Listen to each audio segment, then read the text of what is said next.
Chance for scattered showers and storms Monday in the late morning and early afternoon. Otherwise, expect partly to mostly cloudy skies, staying humid with highs in the mid-80s. Another round of storms possible after sunset. A few of those could be strong to severe. I'm meteorologist Sean Everson from KETV Newswatch 7. 1620, The Zone. Traffic. From the Plum Ride Time Saving Traffic Center.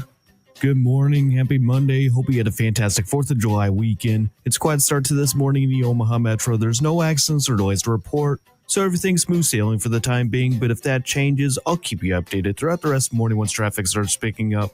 Be sure to buckle up, drive safe out there. I'm Joey Colbert. This time-saving traffic is brought to you by IBEW Local 22. Power up your career at IBEW Local 22's Career Fair. Open to all levels in the industry. Several electrical contractors hiring on the spot. Great pay, benefits, and retirement plan. Join us July 17th from 4 to 8 p.m. at Doubletree, 72nd and I-80. Soak up the summer color at Lanahaw Nurseries. For a limited time, enjoy 30% off our premium greenhouse plants, tropicals, veggies, and so much more. Some exclusions apply. Visit Lanahaw's Garden Center, 192nd and West Center.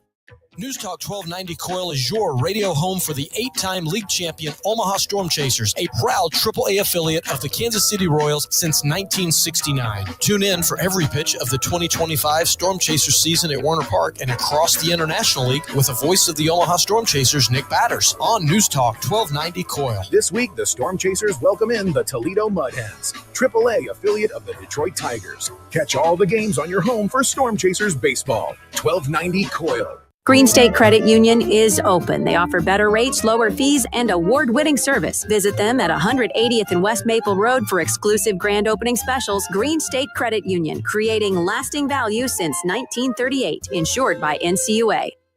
Mom, Dad, I wanted to call home and tell you something. You know, being here at college made me realize why you chose Catholic schools for me. My teachers understood what I needed, challenged me, helped me grow. It was about so much more than grades. They taught me to think deeper, to care about others, have faith in myself. And now, I see it every day here. In my studies, my decisions, even how I make friends. I just wanted to say thank you for everything. Catholic schools. Faith-inspired futures. Learn more at schools.archomaha.org. Hey, neighbor. Oh my gosh, is your energy bill sky high again? When is it going to end? Not anymore. My old windows were so drafty it felt like I had one open all the time. So I upgraded to Champion Windows. Champion Windows? Are they really that good? Whew, they're fantastic. Energy efficient, super durable, and backed by a lifetime guarantee. And right now, it's Champion's anniversary sale. They're celebrating over 72 years with 40% off new windows. Wait, 40% off? That's a serious deal. I know. I just went online and booked a free estimate. So easy. So if I need windows and act now, I can save 40%? Yep. But you gotta hurry. Call 877-GO-CHAMPION or visit ChampionSaveNow.com to schedule your free estimate. Champion's 40% off anniversary sale won't last long. Call 877-GO-CHAMPION or visit ChampionSaveNow.com. All discounts apply to our regular prices. Select styles apply. Minimum purchase required. Cannot be combined with other advertised offers. See store or website for details. Dick's Deal Days are happening now. You won't want to miss our biggest sale of the summer. Scorecard members earn a $20 bonus reward on your purchase of $150 or more. Plus 3 days of amazing savings start Tuesday. Check out offers from brands like Nike, Adidas, Hoka, and Stanley. And check back daily for new one-day deals Tuesday through Thursday. Score the season's hottest savings before they're gone on July 10th. Shop in the app and on Dicks.com. Some exclusions apply. See store for details. When you're hiring, have you ever felt like you're missing out on meeting truly great candidates for your roles? It seems impossible to find them, but they have to be out there somewhere, right? Well, they're not hard to find when you know where to go, and that place is ZipRecruiter. And right now, you can try ZipRecruiter for free at ZipRecruiter.com/radio. ZipRecruiter helps 10 million people with their job search every day. And because these people are actively looking for jobs just like yours, it's easy to find the right person right away. In fact, 4 out of 5 employers who post on ZipRecruiter get a quality candidate within the first day. But if you're not using ZipRecruiter, you're missing out. So see what it's like when the impossible is easy. When you go to ZipRecruiter.com/radio right now to try ZipRecruiter for free. Once again, that's ZipRecruiter.com/radio. ZipRecruiter.com/radio. Never miss out on great candidates with ZipRecruiter. Are you a go-getter with a passion for helping local businesses succeed? I'm Stacey McElligott, Director of Sales at NRG Media, and we're on the hunt for a rock star multimedia account executive to join our team. If you thrive in a fast-paced, exciting environment, love building relationships, and enjoy creating innovative solutions that drive results, we want to meet you. As a multimedia account executive, you'll collaborate with local businesses to craft creative strategies that make a lasting impact on our community. Ready to level up your career? Apply today at nrgmedia.com and click on careers. Brent Rasmussen of Mortgage Specialists. You read the news and you hear so many things about tariffs, trade deals, stock markets coming down, and then going right back up. How do you make a decision to buy a home with all that uncertainty? I'm Brent Rasmussen, a mortgage specialist, and if there's one thing I know, nothing is certain except uncertainty. Even though the housing market nationwide might have cooled, Omaha is still a great place to buy a home. But it helps to have a good guide like Mortgage Specialists. We can help you make a plan that works for you, your family, and your future. Because nothing's more reassuring than when plan A may not be right for you, there's a solid plan B right there, ready to go. How's that for a little certainty in an uncertain world? Give us a call at Mortgage Specialists. Click mtg-specialists.com. NMLS number 5918, Equal Housing Lender.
All right, good morning. We're back on a Monday.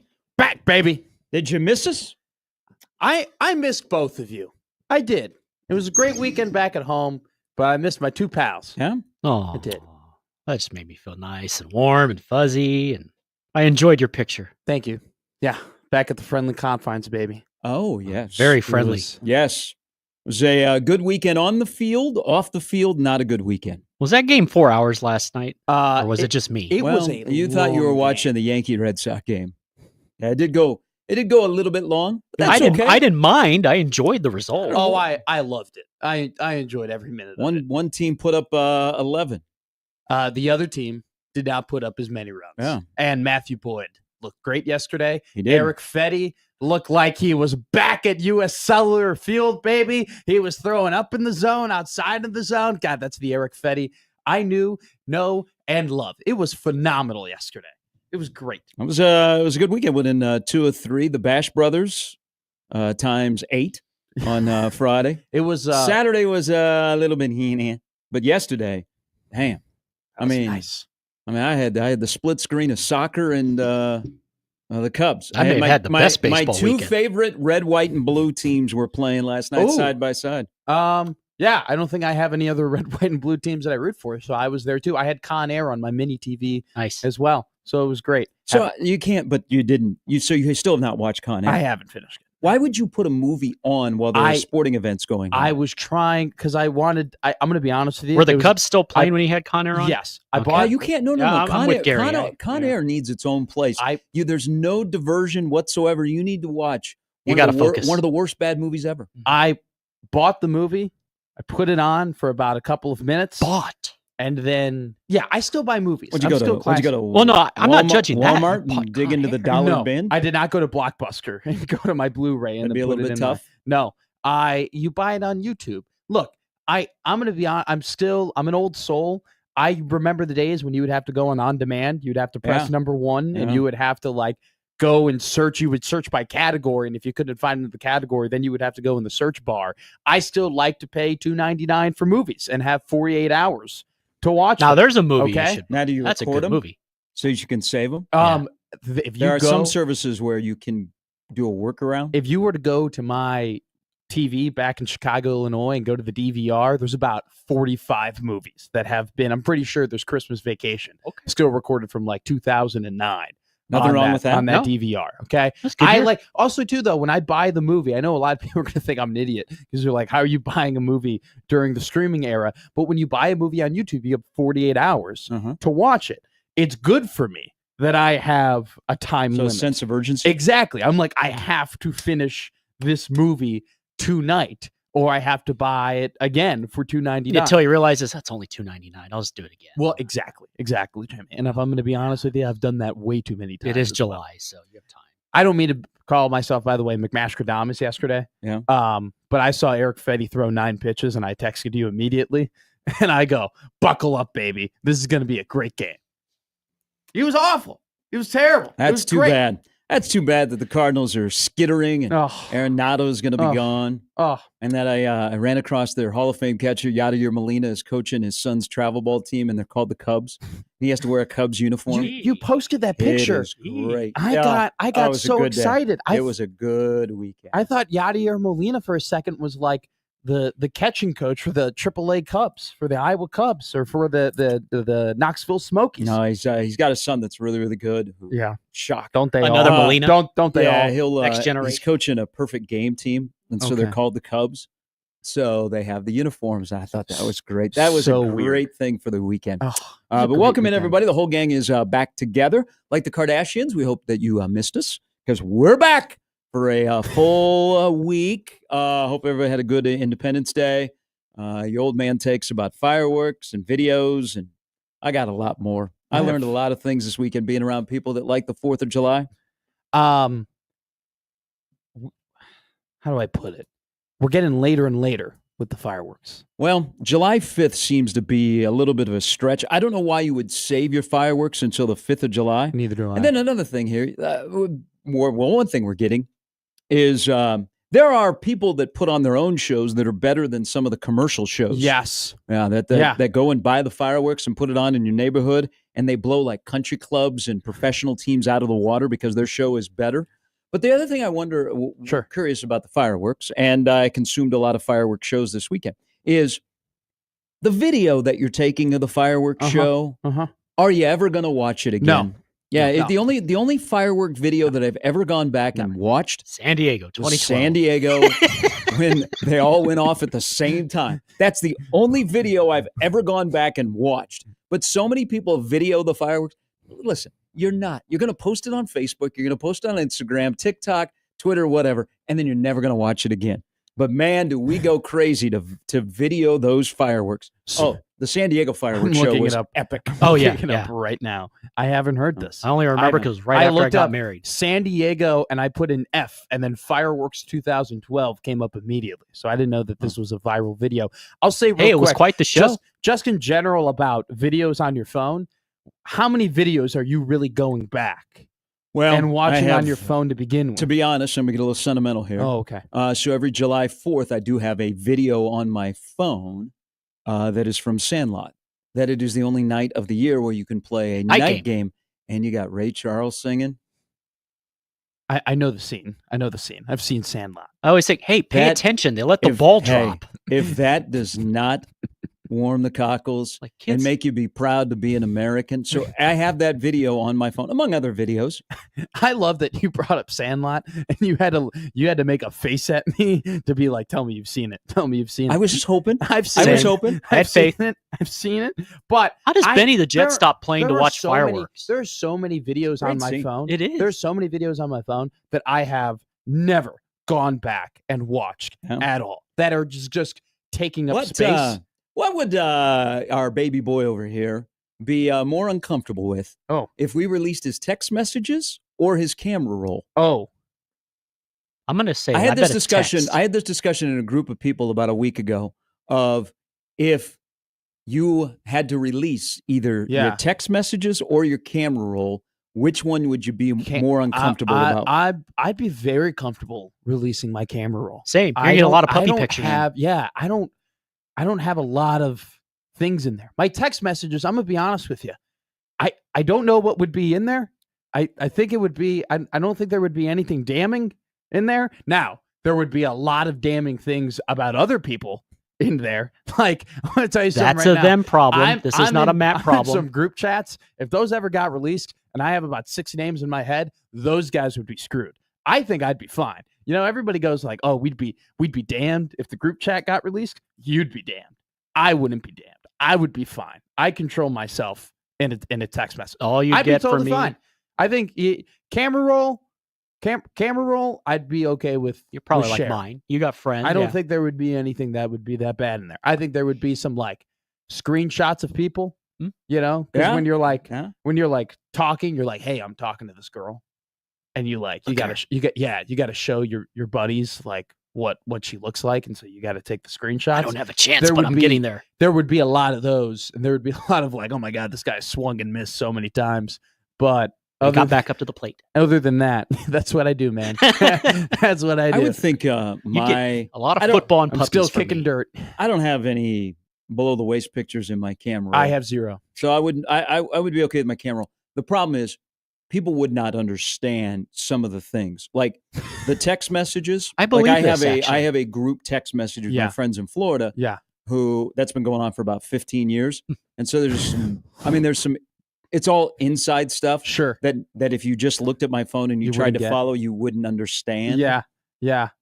I think the high school group chat, I'm not worried about. It's the college. Me group either. We chat. didn't have it. I would think though that the I am- the younger you are, the more worried you are about the camera roll.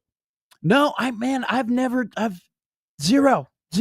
I've never done that. It's never like appeasing to me. Like, Okay, I'll so tell you were out. You were one of the kids that were shunned to the side. no, You didn't get to play in that world. well, it was nice. Snapchat was around, so those suckers. Oh, got that's right, they- Snapchat. Yeah. They get deleted. That's the problem. It was. So he You thinks. see it for 10. Well, I know actually they don't get deleted. That Snapchat holds all those pictures until those days. But at least for my solace, That's- they popped up and they were gone. So that was great for me. I was Snapchat was always just what 10 seconds. It was a time you could pick how long. Oh. So originally Snapchat was the longest you could do was 10 seconds.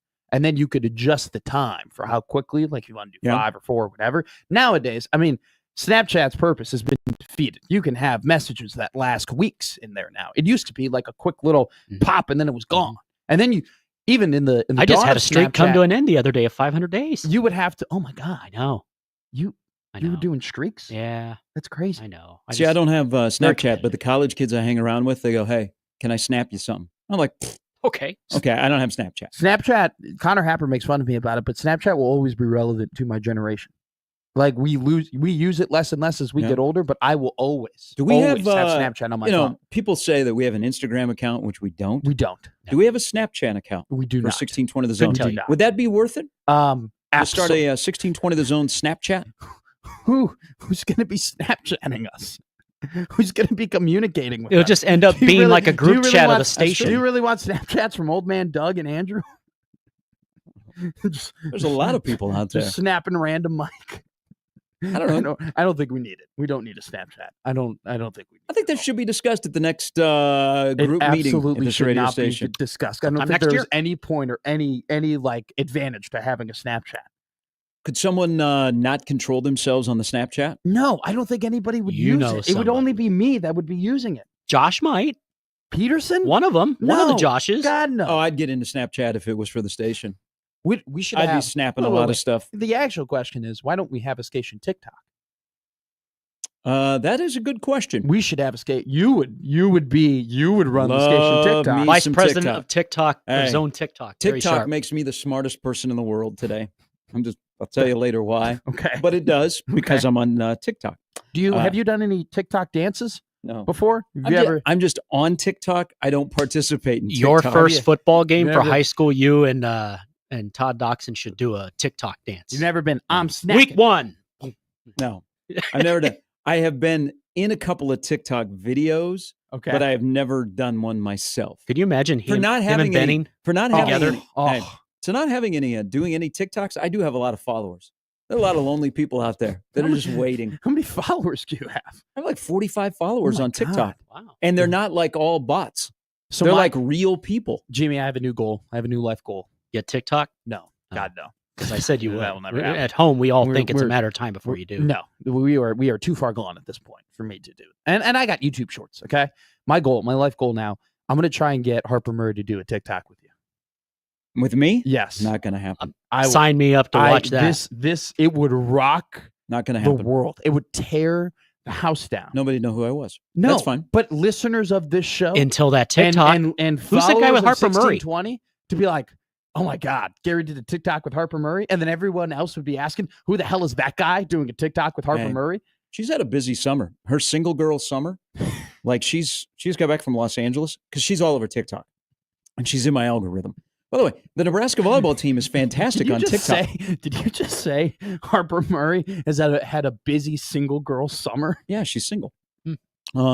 She went to Michigan for a while, and then she went out and visited Allie out in Los Angeles. Oh, great! Because Allie is moving back to Nebraska, I believe. She's putting on a camp, I think, this week out in Kearney that is sold out, and she's very excited about it. Wow. How was the avocado toast?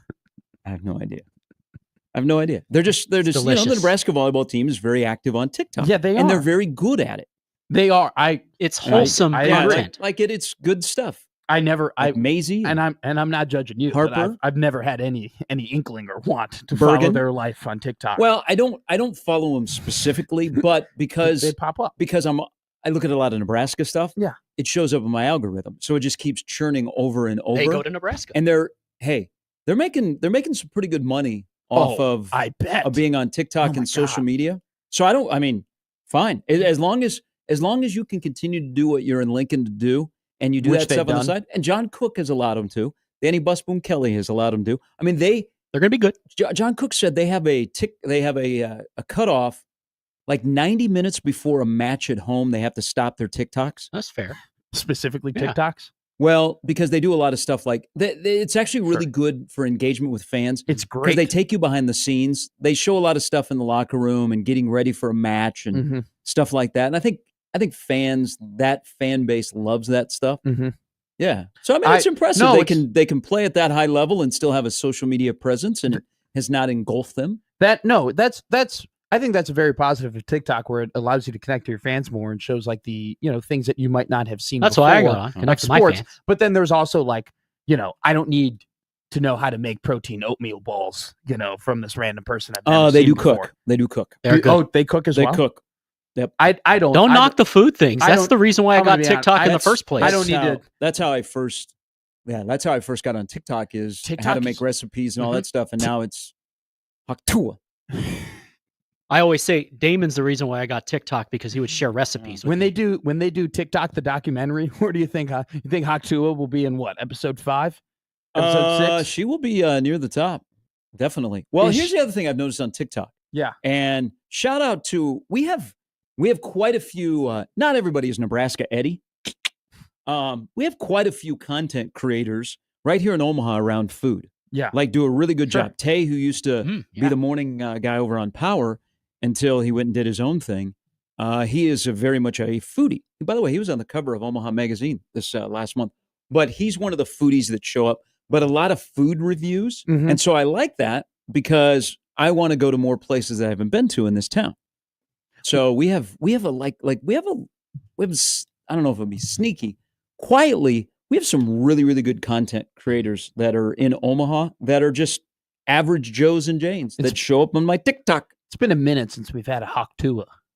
No, we've had Have we had a Have we had a hawk tour? I mean, I'm sure many did over the weekend. Well, nobody that has blown up like that. Okay, but has we've had some moments yeah, like that. yeah.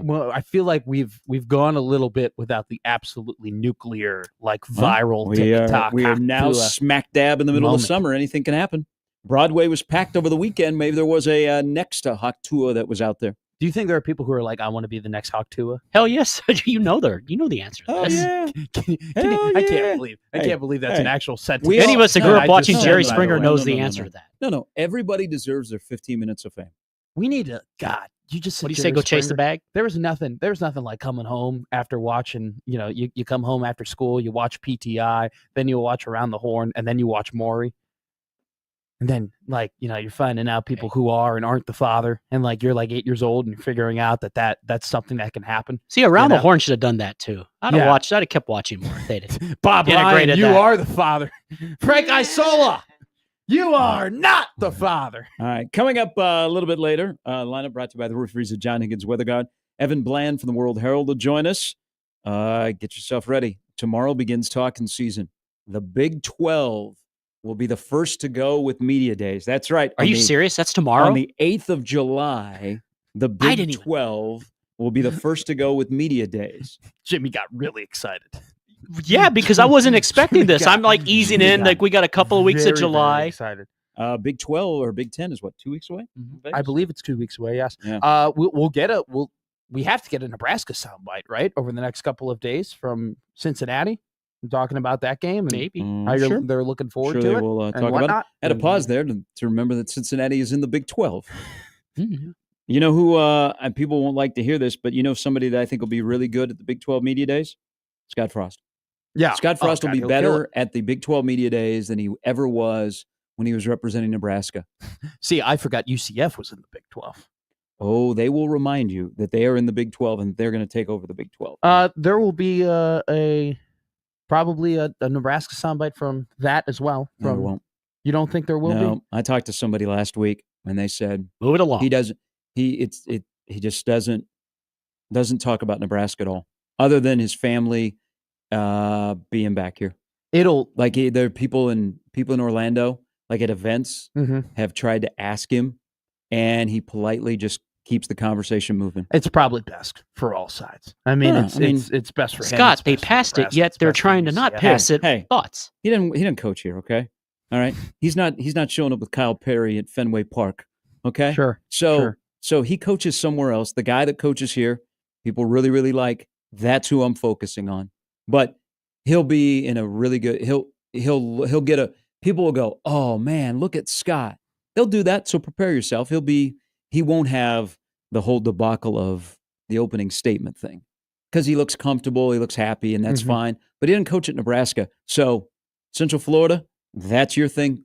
Have fun. Good luck. Hope he does well. Hope he's happy. You know what? I hope we're happy around here. So no thorough breakdown of the Huskers from Scott? No, he's not going to be. I think they're going to be a great He's team not as an gonna- alum. He's not going to be they, telling us to Sean McCullough what he thinks of him in his film that he's seen.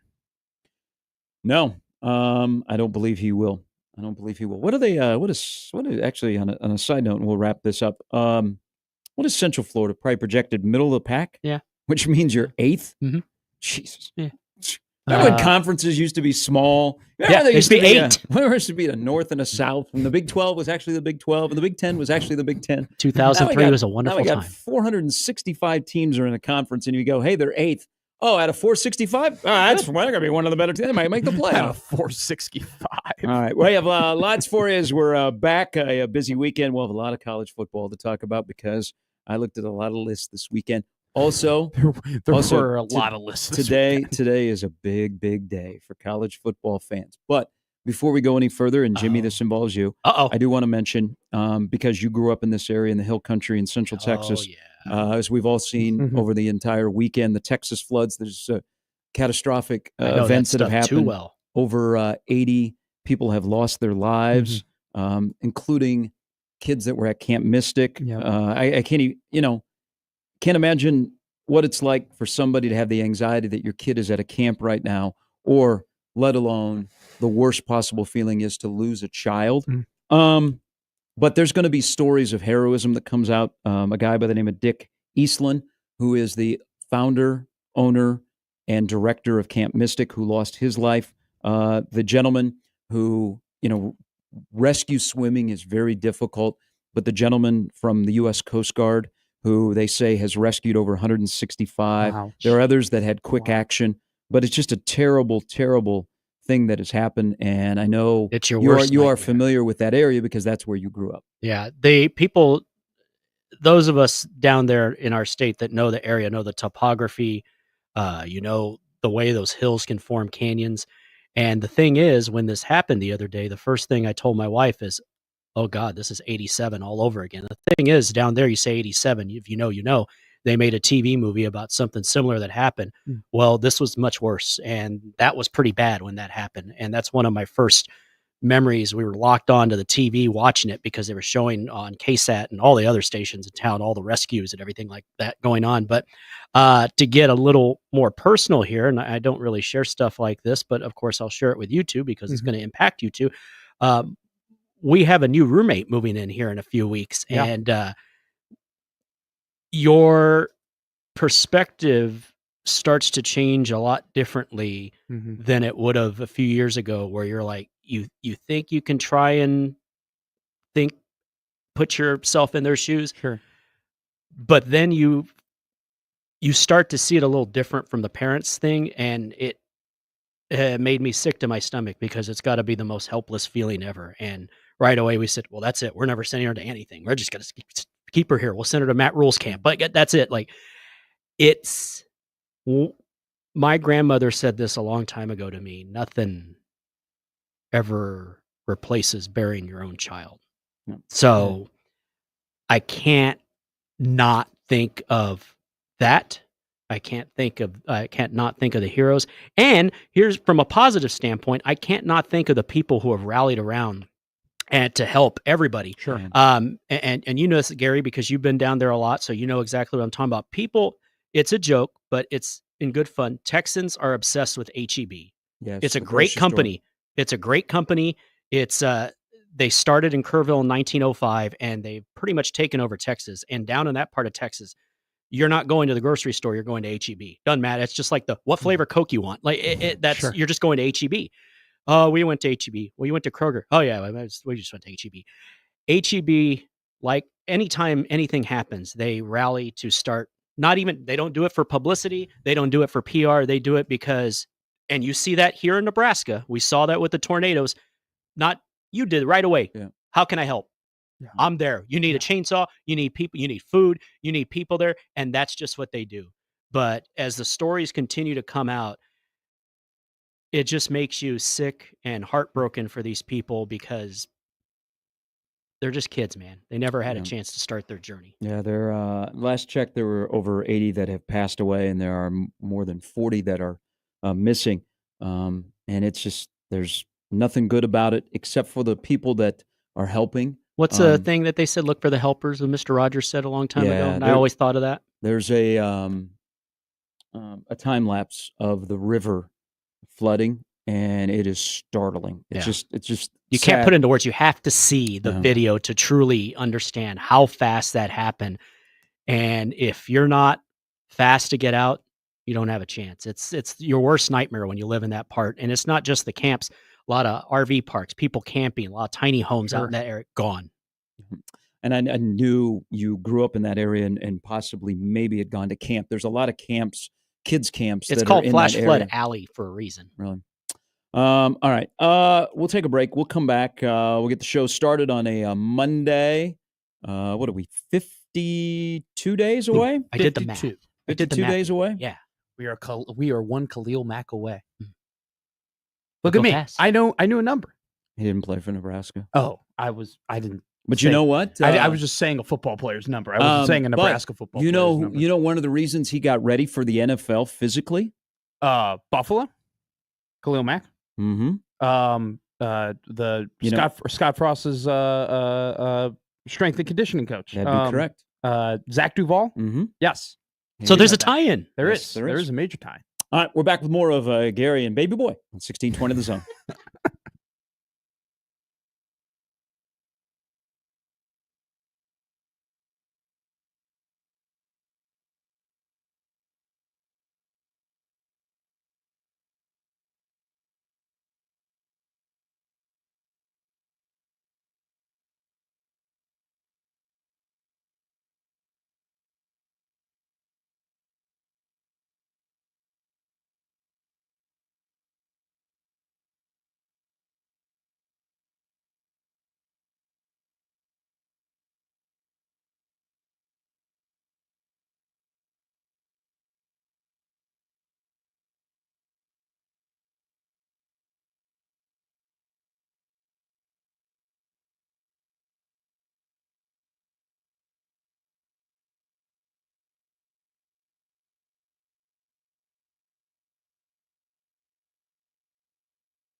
All right, welcome back in on a Monday morning, the day after Nebraska Day.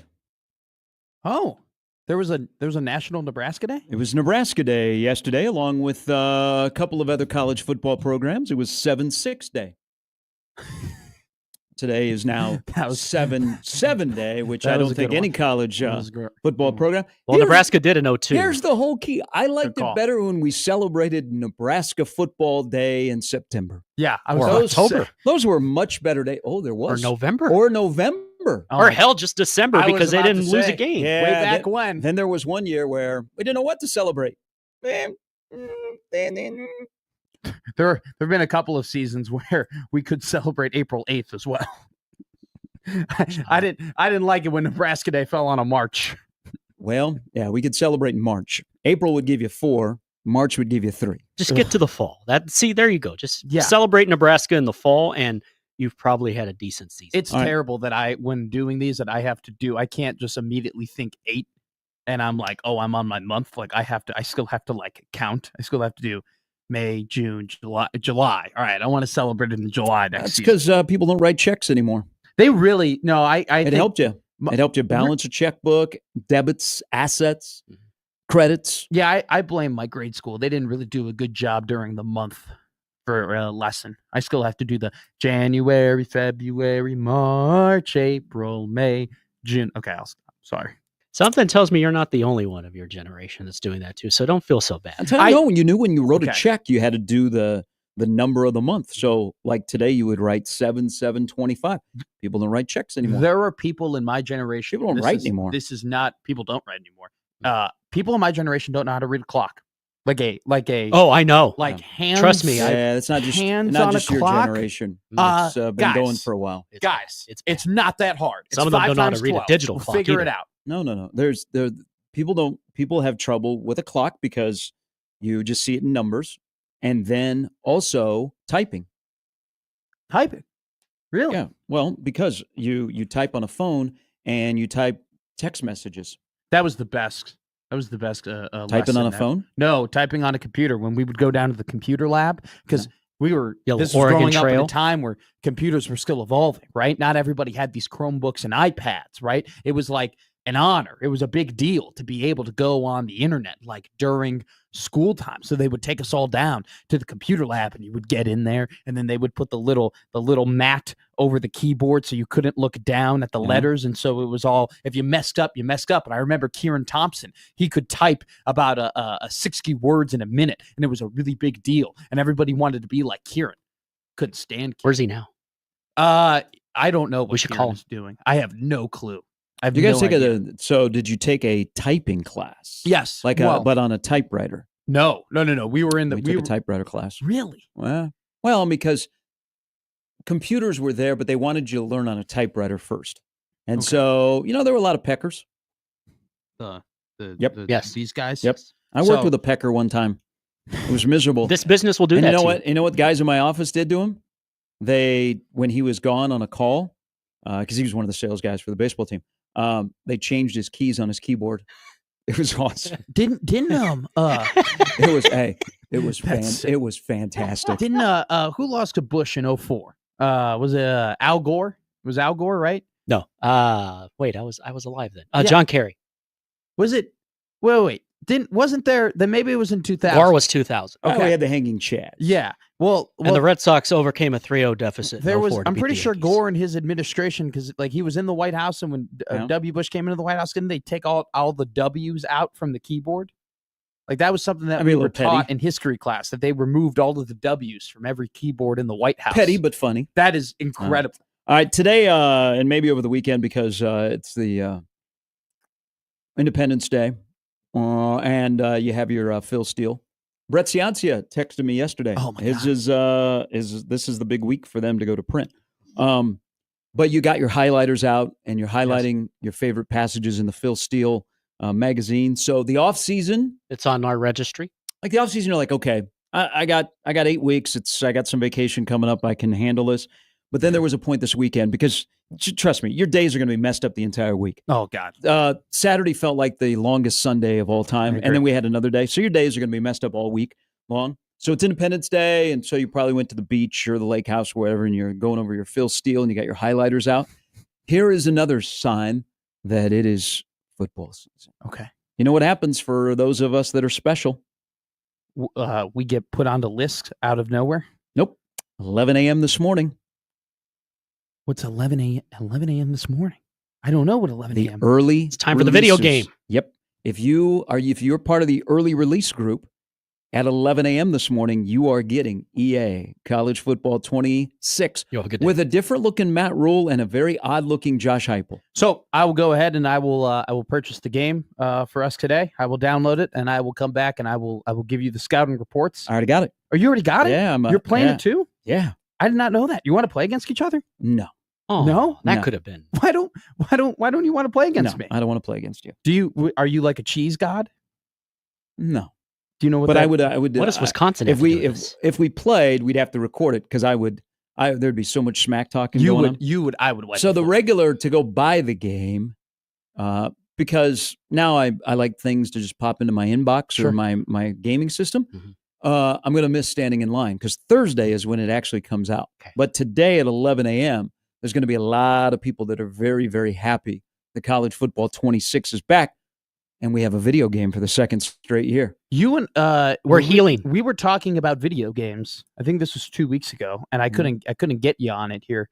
You talked about going to Best Buy. Do you still We used to go go. to Best Buy and buy like games I used on a to disc? this game when it in the previous version. Sure. I would go to the Best Buy that used to exist on 48th Street in Lincoln, and you would stand in line because they would close Yeah. the store at 11 o'clock at Oh, yeah. night because then they had to load up, and there would be a line of people outside. Now, the other cool thing, a lot of those people that were lined up outside played for the Nebraska football team. So you Oh, were in line. you were working. You were in line Yeah. with Nebraska football players to get this game, and then when they opened the door at midnight, it was awesome. Hey, that's me I- right there. But I don't like last year. People stood in line. I think people are smarter this year. Like, man, you know what? I'll just No, get it God. today. We download downloaded 11 a.m. Yeah. It's going to start downloading, and you're good. Coaches in their office will be downloading it. Especially there are, UCF. there Or are video two- games. Wouldn't that be great if there were coaches? who are doing their scouting reports based on. Well, I would have quarterbacks play the game and watch the game. Rule's pissed that he looks like he Wouldn't does that in be the game. something like if you were standing in line and there were coaches that were in line with you? Coach Rule? Hey, guys. Yeah, I got to get a scout. I don't really know how Akron's going to look this year. I got to download the game. You I couldn't gotta- get an I gotta advanced give 'em a copy, look. Coach? I got to see what the ratings are. I've never coached any football, which is Division One, but I would have my quarterbacks play it. I do think like See what from a Cincinnati might certain do? perspective, like you can look at the ratings and you might have a better understanding of how how people look at certain players and how they judge certain players. At the same time, though, I'm just talking from a Nebraska perspective. If you were a fellow coach last year playing against Nebraska, you would have been really afraid of Jalen Lloyd and Malachi Coleman. You would have been deathly afraid of Janiran Bonner because Janiran Bonner is a great EA player Yeah. last year. He was awesome. He was a freak in that He was game. a freak in that game. You would be playing that game and you'd be like, oh my God, we got to look out for 16. This is going to be, we got on the scouting report. And then you play the game and you're like, oh, he's on the sideline the entire time. What level So- did you play it on? Was it on Heisman? No. Oh, damn it. The No. whole thing's No. wrong. This is ridiculous. I told my GAs that we have to play on all Madden. So they have fixed the rule. You know, the original rule had him having too many square donuts. Yeah. So, it but looked now, nothing but like he- him. yeah, Him- now and him now spending and- the entire year in Turks and Caicos with the tan Wait, that he they had. now- fixed rule in the game? Well, yeah, but now Oh. it still doesn't look anything like him. But the Josh Heupel one, like Heupel apparently looked like Bielema, and Damn, we need the Mangino in the game. reconfigured one looks. I mean, Heupel's a paunchy guy. He is a bigger little guy. portly. That's Yeah. the thing. He Yeah, is. he doesn't look like what he looked like wearing number 14 at OU anymore. A little more of a tummy. You really sent me for a loop when you were trying to get me to name the bigger coaches that now exist in college football. Hey, coaches that are fat and coaches that have a beard, tough to find a job for you in Division One as a head coach. Ooh, coaches that have a beard. Yeah, this could be a thesis if you ever do grad school one day. There are very few coaches that have a beard, Mhm. like full time, Full not no, just no, not just like not the stressed patch. We get a Yeah. lot of during week 7. You see a lot of stressed patches, a lot of goatees, a lot of I haven't had time to fully groom what would, myself. Man, now I'm thinking of what coaches would- all time. What would Rule be? Rule would be the first basically bearded head coach at Nebraska since ever. Is that possible? Yeah. T.O. didn't have one. He Solich? certainly did not have one. Can you imagine if after the 93 season, I think T.O. would be T.O. came back with a T.O. goatee? would be rocking a good-looking orange beard. I think he looked great. I just feel like he just with the Yeah, but clean if he had a shaved, he was- beard, he would he had a probably beard, he yeah, was a I'm sure. redhead. I don't think there's anything that T.O. could do that wouldn't look great and wouldn't be like it wouldn't be incredible. Oh, there's some things. Maybe when he was not a football coach. Sure. Yeah. Sure. But no, What if he gets Solich- on TikTok? Bo Pelin didn't have one. Mike Riley didn't I'm have one. surprised he's not on TikTok. Instead, he just recruits. Still Did got Scott it. Frost ever have a goatee? He's 3 for 3. Not that Not during the season. I'm sure during the summer. Man, now you got me thinking about bearded coaches. Well, we spent a whole Hard Knocks episode Cowher? on Matt Eberflus about it, and how oh my God, he's got a new look, and his wife told him that growing the beard might actually be a really good idea. And then he No, ended it's up- just like think about like bigger coaches, very few that are head coaches, and have a beard. Lanning. Doesn't Lanning have a? Pretty sure Lanning has like a mustache, right? Something like a full-on beard. like oh no, like yeah, I know what you're talking about. Liver King beard. I don't think anybody's got a Liver King beard or anything like that, or a Sergio Romo. You know, nobody's rocking. It's just odd. It's just it's. I mean, I don't know if there's any rhyme or reason, but it's just odd to see a coach, a college football coach, that has a beard. I would say that as somebody who is trying to grow a beard and who is exploring my facial hair, I like that. That's a good it look. gets really itchy, especially in this Oh, yeah. weather, in this hot weather. Lovey I'm always Smith like, was one of the last ones, and that was that epic. is true. They did have a funny nickname for Lovey Smith when Nick he had the Rolovich? gray beard going. No, I don't think there's anybody with a full go. Nope. But there's a lot of at the same time though, like it's a little like with the quarterbacks, right? Like I don't want my quarterback being fully like ripped. Like I don't want him having like muscles on his muscles. I don't want my coach being fully in shape either. Like when Dan Lanning like jumped into the pool, right? And people are like, Yeah. whoa, that's kind of how I want my coach built. I kind of want my coach being skinny fat because if you're doing this job, you don't It's like have Slim Thick. You don't have time though. So the previous head coach at Nebraska had no shot in your world. Oh yeah, no. I mean, if you're working out, He was to in good me, shape. this is old man take, but not old man take. This is just sicko take. If you're working out, then you're not on the recruiting trail. You know, I mean, you gotta. You know, I still want. So you want your coaches to look like that Browns I do- coach on Hard Knocks I with do the belly. believe they can do both. I don't know, man. Hotels Is have it- gyms. Would I rather you be? Solich was cock diesel. Would I rather you be Even doing at that this? age. Would I Oh, yeah. rather you be doing rip curls in the team gym, or would I rather you in Florida recruiting our next wide receiver? You know, they do have gyms in hotels that you can work out on the Turner road. Gill was No, ripped. I just wanted always Cruden, baby, always Cruden. But then a good enough diet where you're not You like did- over. Most head coaches don't do a lot of recruiting. I'm being tongue in cheek here, Being completely tongue in cheek. Actually, You can so they take care have of the time body to the work way you out. want to take care of the body. But I would, if I'm going to be honest with you, if my coach was fully ripped and was like just absolute like was wearing tank tops on the sidelines, I would be a little uncomfortable. I would be a little uncomfortable. So would I do Adidas. love the Coach O though, running like he's a big runner and he's a big jogger. I love that. He's a That's big great. dancer at weddings. He looked good. You know him and Ray Baker chilling out. That's Coach O's name for the son is Ray Baker. It's Not incredible. David Baker. He was bigger. Ray Baker.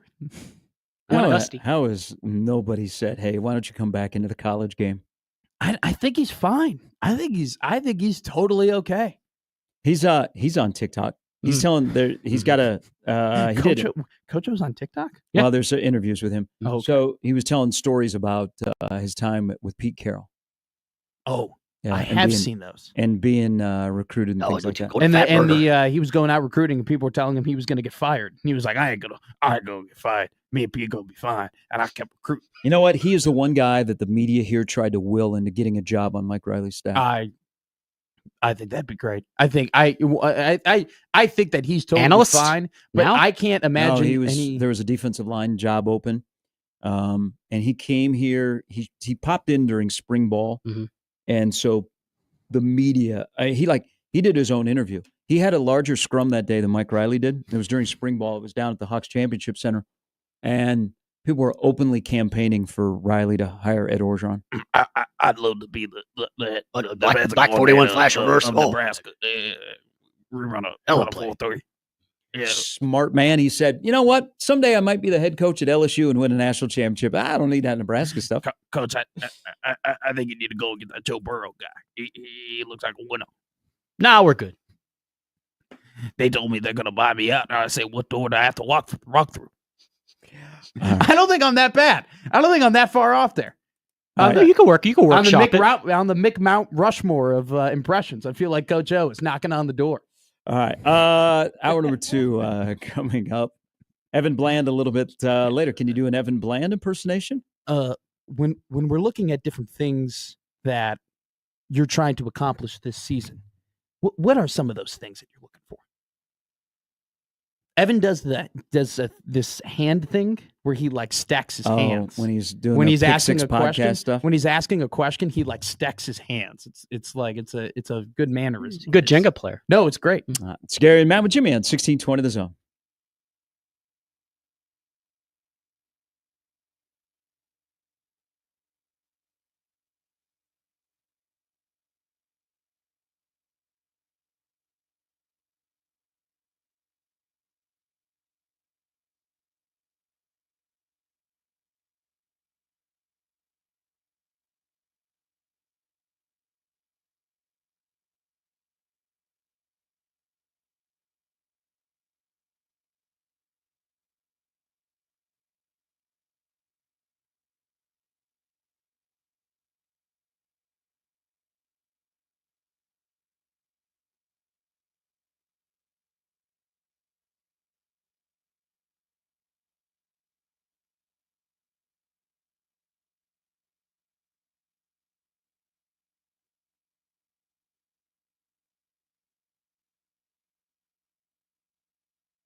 You know, I think Costco missed a great opportunity to be open on the 4th of July.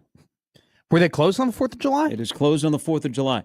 You think about the hot dog place? I was about to say. I would just go in there and buy like 40 hot dogs, take them to my party. By the way, I'm old man take here. Oh. It's a cookout if you have hot dogs and hamburgers. It is not a barbecue. Right. If you have chicken, ribs, and brisket, that's a barbecue. Like the Trinity. If it's hot dogs, hamburgers, it's a cookout. Sorry. Thank you for joining with my TED Talk.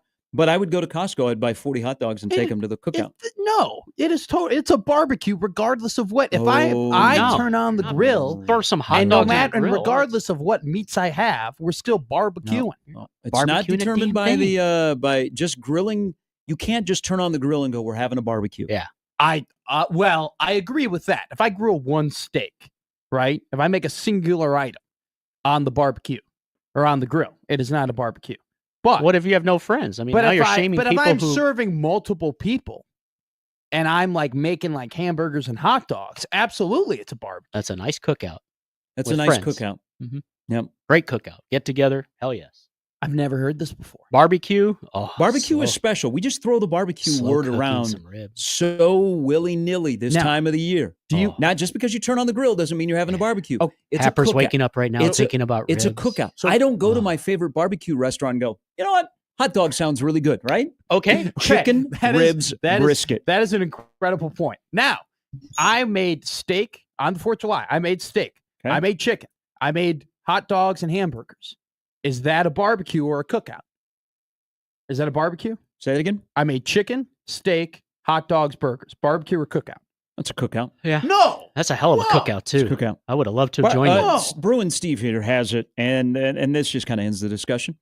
Barbecue, smoked meats, grilling, hamburgers, and hot dogs. But I made steaks and chicken. I marinated chicken and I seasoned steak, and I had the entirety of my 5-burner Next Grill 2.0 grill fully going. That's a barbecue. That is not a barbecue. So I have to be doing like ribs. I think this also might be a discussion of where you've lived in this country. Yeah. Because I'm not in the bar. No, I am no. Midwestern might be like, okay, that's taken. a barbecue. I just think it's a cookout, and there's nothing wrong with calling it a cookout. I think there definitely is. I'll get my Kansas City and Texas card taken away. But the barbecue is a special. I think when you call it a cookout, it's kind of like it's like a cornet to a trumpet. You know, you're gonna have to explain that to me. You know, a cornet is like a little. It's like a more certain. I like thought there's you meant more clarinet. circles on the. As opposed to a trumpet where it's just one big circle. Started thinking like of band camp. Like, you know, when I was playing in the band growing up, it was like a whole like, you have a cornet, you don't have a trumpet. Oh, that's a cookout, not a barbecue. If I have the whole grill that is filled and I'm making steak and chicken, that's a barbecue. That's not a barbecue. That is not. I just feel like cookout. That's one hell of a good cookout. Cookout's not a bad word. No, cookout's a great word. I take cookout. Cookout's a hell of a time. Cookout is. You decide today you don't want to have ribs or brisket. Just have a cookout. But then I've never barbecued in my entire life. Yeah, you're young. You will. Okay, you've never made ribs or brisket? No, I've never made ribs or brisket. You just on a had grill. you have plenty of cookout experience. That's okay. I do not like how this is said. It's a banger of a place in the tone. South. You ever in the South, like especially Carolina? Oh, yeah, I've heard go to cookout. Oh wait, you told me about that. The shakes are great. I don't like So am I a grill master if I do a bunch of cookouts? Yeah, you can be a grill master. Okay. Yeah, you have your own apron. I'll take that. I'll take that. As long as I can be a grill McMaster, then that is, that's totally. There you go. All right. But I just feel like I know you're saying there's nothing wrong with the cookout, but I feel like it's not. I don't feel like those words. We got to equal. just like the first pitch at games in the 7th inning stretch. We need to make barbecue special. We just try and have too many crossovers, and we don't respect them. Okay, they are standalone. What do you Thank you. What's your issue with the first pitch at baseball games? Terrible weekend at Wrigley Field with both of those. Okay. On the field, great. Off the field, those two things, embarrassing. I think what is more embarrassing than Alvin Kamara's first throw is the fact that they let him rethrow. Yep. You cannot ruin something special. You cannot allow a rethrow on the first pitch. And then because I'm on TikTok and I know her and I've listened to her podcast. Is this Alex Cooper? Yes. She was god-awful last night. Mike Ditka was like, thank you. Ozzy Osbourne. By the way, I got an Ozzy take a little bit later in the show. Oh, okay. Ozzy is like, Jeff Gordon, who called it Wrigley Stadium. Oh, no.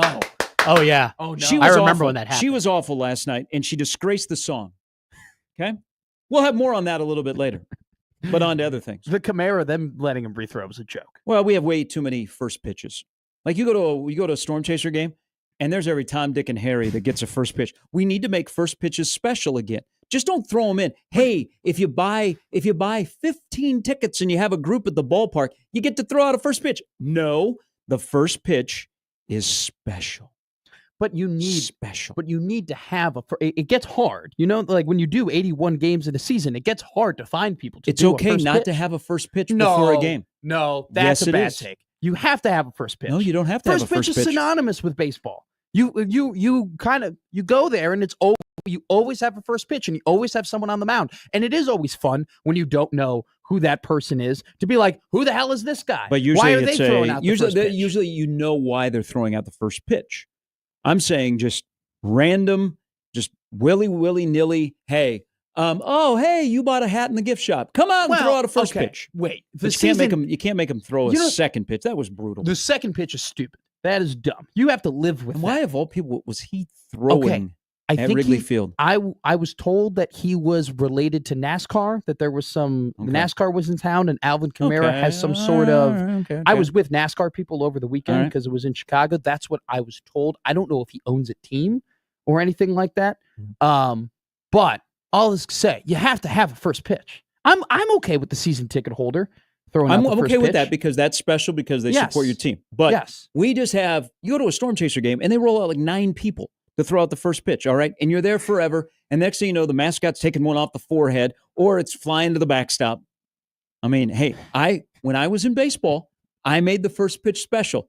There is a YouTube video of one of the greatest moments in spring training involving the Minnesota Twins in a first pitch. We had a clown. You had a clown throw out the first pitch? Yeah. You had Alex Cora come out and throw the first pitch? Wow. Damn. Wow. That guy's a joke. Wow. I don't like Alex Cora. I like. Okay. Yeah. Just throwing that out there. But that's great. Good for Cora. That's awesome. Wow. What's the I don't like backstory he's a here? cheater. He's a cheater. Okay. Everyone's a cheater. I know. The SEC But, is like, a cheater. If he you ain't got- cheating, he you didn't ain't get trying. Caught just once. He got caught twice. Okay. I mean, he got caught with the Astros. You know what when he was Alec the bench Cora is? coach He's a champion. during 2018, and then 2019 there was a whole other cheating scandal with that wasn't as big of a deal, but he was investigated and suspended for cheating scandals. He's a 2-time champion. You still, when you go to a Astros game, boo Altuve? Yes. Okay. 1,000,000%. I'm not over it. I'm never. And gonna he get loved over it as he hit another home run yesterday as they piss Oh. pounded the Dodgers again. Yeah, it was a nice Oral's weekend butt for you. hurt. Hey, Astros are playing really, really well. They are. He lives for that. Man, they boo him and Embrace the hate. no. I had what was his name? Bello, who is like he's award-winning clown. He is like the richest clown that exists. And so he was in South Florida and we had him come out and do a first pitch, and I ruined my relationship with Danny Valencia, who was playing for the Twins at the time. And I said, hey, Danny, can you go catch this guy? And the clown went out to the mound and did flips on the mound. Ozzy used to do stuff like that. He started pulling out the handkerchief on the mound, and then he took off his jacket. Did he start juggling? He took off his jacket. Then he did another flip, and this is going on for like 4 minutes. No way. And I can just feel the Twins brass just breathing down my neck. And Valencia, who was the starting third baseman for the Twins at the time, I got to know Danny really well, former Miami guy, walked off. I was like, was he crouched the whole time? Because I'd have walked off. No, we had a TC the Bear came out and Danny walked away and the clown was still doing stupid stuff on the mound. I got so reamed. Did you? Oh, Really? Because the Twins were livid. Like the game was supposed to start at 1:05. And it was 1:09. It and was this is like still going on. It was, and we still had like the anthem. So yeah, the clown on the mound. And then he came upstairs to our operations center. He's like, hey guys, I was pretty good. He talked in his clown voice. I'm like, oh Jesus. What did you wait? What did you think he was going to come up and do? Be like, I just wanted him to throw out the first pitch. All I said to him, I said, hi, hey, I'm Tom. Nice to meet hey, you. Dressed up as a he was clown. underneath the stadium. He was throwing a couple pitches. He's like, I got this. First time I've ever done it. Did you tell him? Hey, Dude, dude. Bello. Well, I mean, I knew we're in and out, man. Okay. Right? I knew we were in trouble when he had the little cycle, and that's how he got to the mound. But he didn't. His handler had the cycle. He didn't have it in his hands because the whole time I'm watching, I'm like, okay, this is going to be smooth. Let's just do boom, boom, in and out. It'll be cool. People will go, hey, I recognize the clown. Okay. And he goes out on this little tricycle out to the mound. Okay. And it kind of gets stuck in the grass. He took the tricycle out? Yeah. And it's like the little tiny tricycle. It was kind of amazing how he could ride it. But I was like, oh, I'm in trouble. I thought you were going to say, and he picked up the rosin and he started juggling the rosin. But that was kind of special. I didn't just say, hey, kid in the parking lot, you want to throw out the first pitch? I said, I'm going to get the clown. He threw over to first. Outside of you getting reamed, you can't tell me that you didn't partly enjoy. That wasn't him. gold. Hey, it's an entertainment business. You were watching it, and you definitely were like, "Oh shoot, oh shoot, oh shoot!" But part of you was like, "This is so funny." One of the so I tried not to laugh. So one of the Polad sons, okay, just ripped me a new one, and I was trying not to laugh because I was like, "That was funny. That was actually really, really funny." But Danny Valencia only talked to me 2 other times. The rest of that, he said I embarrassed his professionalism, and I'm like, I thought it was funny. Never again. It's an entertainment business. Like, Danny, you're taking this a little too serious, all right? The clown came out on a tricycle. Is that not the funniest thing you've ever seen? Evan Bland coming up here in a little bit. I do want to mention, so over the weekend, some really sad news of a guy that I got to know when I was in Lincoln and covering the Huskers at the time. Larry Florence passed away. So Larry, who was from Alabama, and he was a prop, if you remember the phrase Prop 48, he was a Prop 48 kid that when he first came to Nebraska to play basketball, he had to sit out. And he was recruited by Danny Nee. He had battled for nearly a decade a form of blood cancer and an amazing journey. He was back. They had a reunion a couple of years ago, and he came back, and the current team wore, he had a phrase, and so they wore it on their uniform or their headband. Very underrated career at Nebraska, and he passed away at the age of 49. But he was at Nebraska. And again, I think the 90s are some of the best run of Nebraska basketball. Unfortunately, the first 4 years of the 90s, Nee went to the NCAA tournament. The last 6 of those, the 90s, he only went to 1 tournament. And of course, Danny got fired. But Larry Florence, very underrated career. So he got to go to the NCAA tournament. That was the one appearance in the last 6 years of the 90s. He was on the championship team of the NIT. And then he had a good 2000, but it was a weird fit on that roster. And he was, I think he was all Big 12 honorable mention. He's a 1,000-point scorer. Yeah. But he was a character in the stretch of the great basketball of the 90s under Danny Nee. I mean, he played on a team where he had Cookie Belcher, he had Tyronn Lue, and then a guy that I think is criminally underrated at Nebraska that doesn't get as much run that should is Vincent Hamilton. But, Jimmy, you'll enjoy this because there was a time when Nebraska basketball swept KU in the regular season. That's right. They won in Lincoln, and then now we don't need to talk about how that KU team in 98, 99 was not the greatest, but they weren't chopped liver either. They won in Lincoln, and then Larry Florence had a monster game and they went down to Allen Fieldhouse and won. Yeah. But that was a year they kind of hit. That year they kind of got screwed out of the NCAA tournament. I mean, they had a bad loss end of the year to Texas Tech. And then they got blown out by KU down at Kemper in the semifinals, I think, of the Big 10, the Big 8 tournament, Big 12 tournament back then.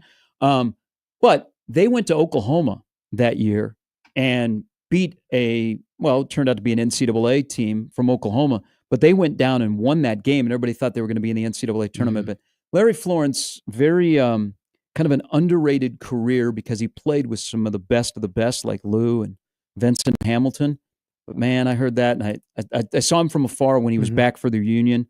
Man, he was a fighter. That was I think about a decade. I think incredible. Kent Pavelka was telling me that was about a decade journey that he had fought cancer and passed away over the weekend at the age of 49. It was obviously under terrible circumstances, but hearing people like yourself and seeing people tweet about Nebraska basketball in the 90s and how good they were, I think it's a really good indication. And I've had people in this industry tell me, Nebraska basketball is a bad investment, and has had some disparaging comments about Nebraska basketball. And they don't know the 90s. Well, exactly. And you go back and you see people how they talk about when Nebraska basketball was good. It's just an indication of when Nebraska basketball is winning games and contending to be the NCAA tournament. People care about it. People love it. People have those memories from it. So, I mean, I think once again, cancer sucks. Cancer is awful. And an incredible fight from Larry Florence. And I think just look, It's a under terrible circumstances, but like I said, a great indication of when this basketball team is thriving and playing really well. There is that love, and there are those memories, and there are those people talk about it. Man, they had Danny and Jimmy Williams together could recruit like crazy. They had so much talent here. Now they had the run of getting Nebraska kids. Yeah. I mean, Andy Woolridge, the guy scored 50 in a state championship game, for God's sake. But they had a great run. But Danny and Jimmy Williams together could recruit like none other. But yeah, Larry's a Prop 48 guy who had to sit out his first year, and I think he was taking classes, but I think he was working a part-time job while he was sitting out. Like, Derek, the famous story of Derek Brown, the running back, who was a Prop 48 guy who worked as some construction. I think he was a plumber. Like his year that he had to sit out to become eligible. It's crazy now that we in 20 years or in 10 years, like we're going to talk about some of these guys who had to like sit out a year because of, for whatever. Not anymore. And we're going to be like, oh my God, like they used to do that. Like you used to sit out a year when you entered the transfer portal. You used to have to like fill out waivers. Nebraska football took advantage of Prop 48. Have guys sit for a year. Yeah. I mean, some of the better black shirts in the 90s were Prop 48 guys. Well, and then also too, like the idea of like JUCO and like having guys go and play a year in JUCO and then go and like grabbing them and having like them get that. I mean, Verse has talked about it a ton, where he believes that needs to come back, where you basically have like a minor league football system for like college football and like you're able to develop it. There are a lot of things that Nebraska athletics in general did in the 90s that were creative and that were groundbreaking and that, are just for when they were winning in the 70s, 80s, and 90s. Stretching the rules. That were different. Okay, because all that mattered was winning. I think that's all anybody cares about. Nowadays, Exactly. if they did the same thing, I wouldn't care either. I don't care about finances. Don't tell me about the birth. Show me the baby. Like Texas Tech fan, you think they care that you just overpaid for an offensive tackle? All you care about is winning. That's all. Winning is the only thing that matters. And if you don't win with that, then you got to go on to something else. They find someone else that will win. Mm-hmm. Well, I know sometimes winning was all that mattered. As long as you were winning, I don't care what you're doing. As long as you're scenes. winning and you don't get violations, if you don't get, postseason bans, then you're doing it right. I mean, all these guys, all these dynasties stretch the rules. And if anything, this new era of college football, take advantage of the rules. Yes. Maybe not stretching and taking advantage. Maybe it might be the same thing. Sure. Nebraska did a very good job of taking advantage of the rules. But I think right now, this new era of college athletics with just what we have rolled out and people are trying to figure things out. It's an incredible opportunity for everybody to stretch rules and take advantage of rules and find loopholes or little things that are going to give you that slight edge that is going to let you win in whatever sport you may win at. There is nobody that's going to stand up to like stretching the salary cap, is there? Like this is going to be, this is going to be no different. No. Zero. This is going to be this. The bagmen are back, baby. Oh my God, the under the table money. It's gonna be the same over and over again. It might not be over under the table. It might be just out there in the open. And if nobody's going to enforce it, if there's going to be no penalties, why would you adjust to what $20.5 million is? Why wouldn't you say that is only a number on paper? So they established this new committee and they assigned somebody who's going to be like the commissioner of this new committee that is going to punish people. The first go around where someone actually gets caught and actually is like doing something that goes against the rev share rules or whatever, it is going to be a massive moment, because if they lay the hammer down, like there's a little hope in terms of if they absolutely lay the hammer down and they're like, hey, we're not going to do this again, you might have teams that have to actually construct to the rules like you have in pros. I can't believe it's going to happen. Now, and it's even scary if no one stands up to these alleged violations. If they don't stand up to some of it, it's going to be the wild, wild west all over again. It might even be worse because you just have more movement.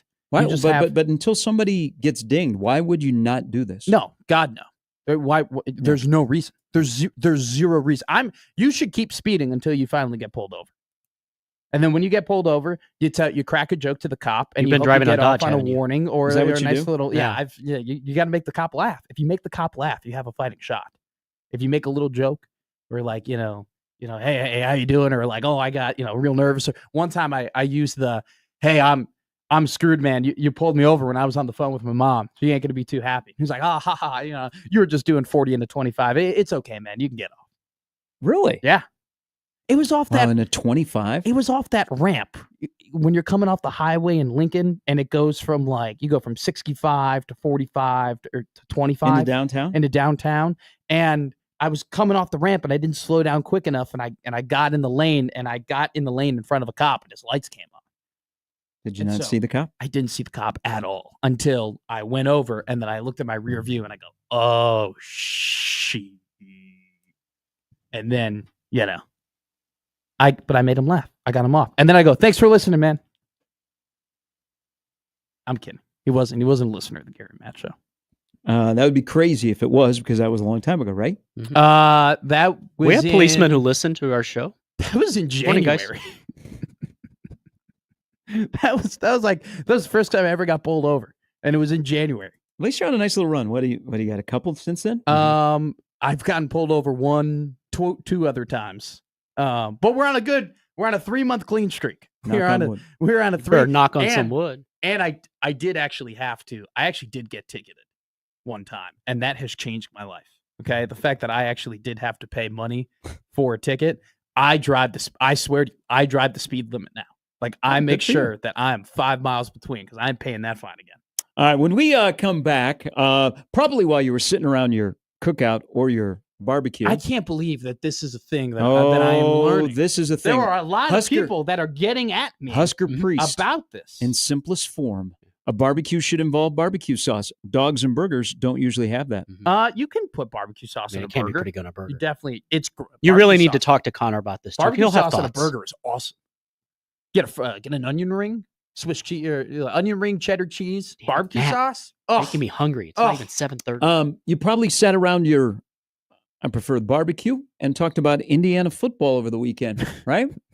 I actually did talk about Indiana football. Well, if you this didn't, weekend. we're going to talk about Indiana football, because Nebraska's involved with Indiana right now. It's 16-20 the zone. Moose Roofing. Oh, yeah. After the holiday weekend, they are out and about today, taking care of residential roofing, roof repair, and service, commercial roofing, all under one roof. Omaha Roofing Company that is focused on restoration, insurance, making sure that your storm damage restoration is taken care of to the top-notch ability that Moose Roofing offers. So when the weather strikes, and we've had some storms here and there, Pat Moose told me the other day, they still got customers from last year's storms that they are still working on. So when a storm rolls in, and you're thinking, oh boy, that roof is taking a beating, I got to deal with a contractor. Well, first of all, make it local and make it the MVPs of roofing, Moose Roofing. The aftermath of a storm, you know what? With Moose Roofing, they're here before, during, and after the storm. They're your trusted partner that'll bring your property back to normal. They'll sit down with you. They'll get to know you. They'll work through a plan. They'll get on your roof. They'll get all the information. They'll present you with a plan. They'll work with your insurance company. And then once your insurance company and you say, let's go, they go to work for you with top-notch results. That's why they've been in business in Omaha for nearly 30 years. All the way from Western Iowa to Lincoln and everywhere in between is where you'll find today the trucks out on the road from Moose Roofing. For more information and to schedule an inspection, go to the website mooseroofing.com.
Guys, remember when I was doing the math on when if Paul Skeens would pitch this week in Kansas City? Yes.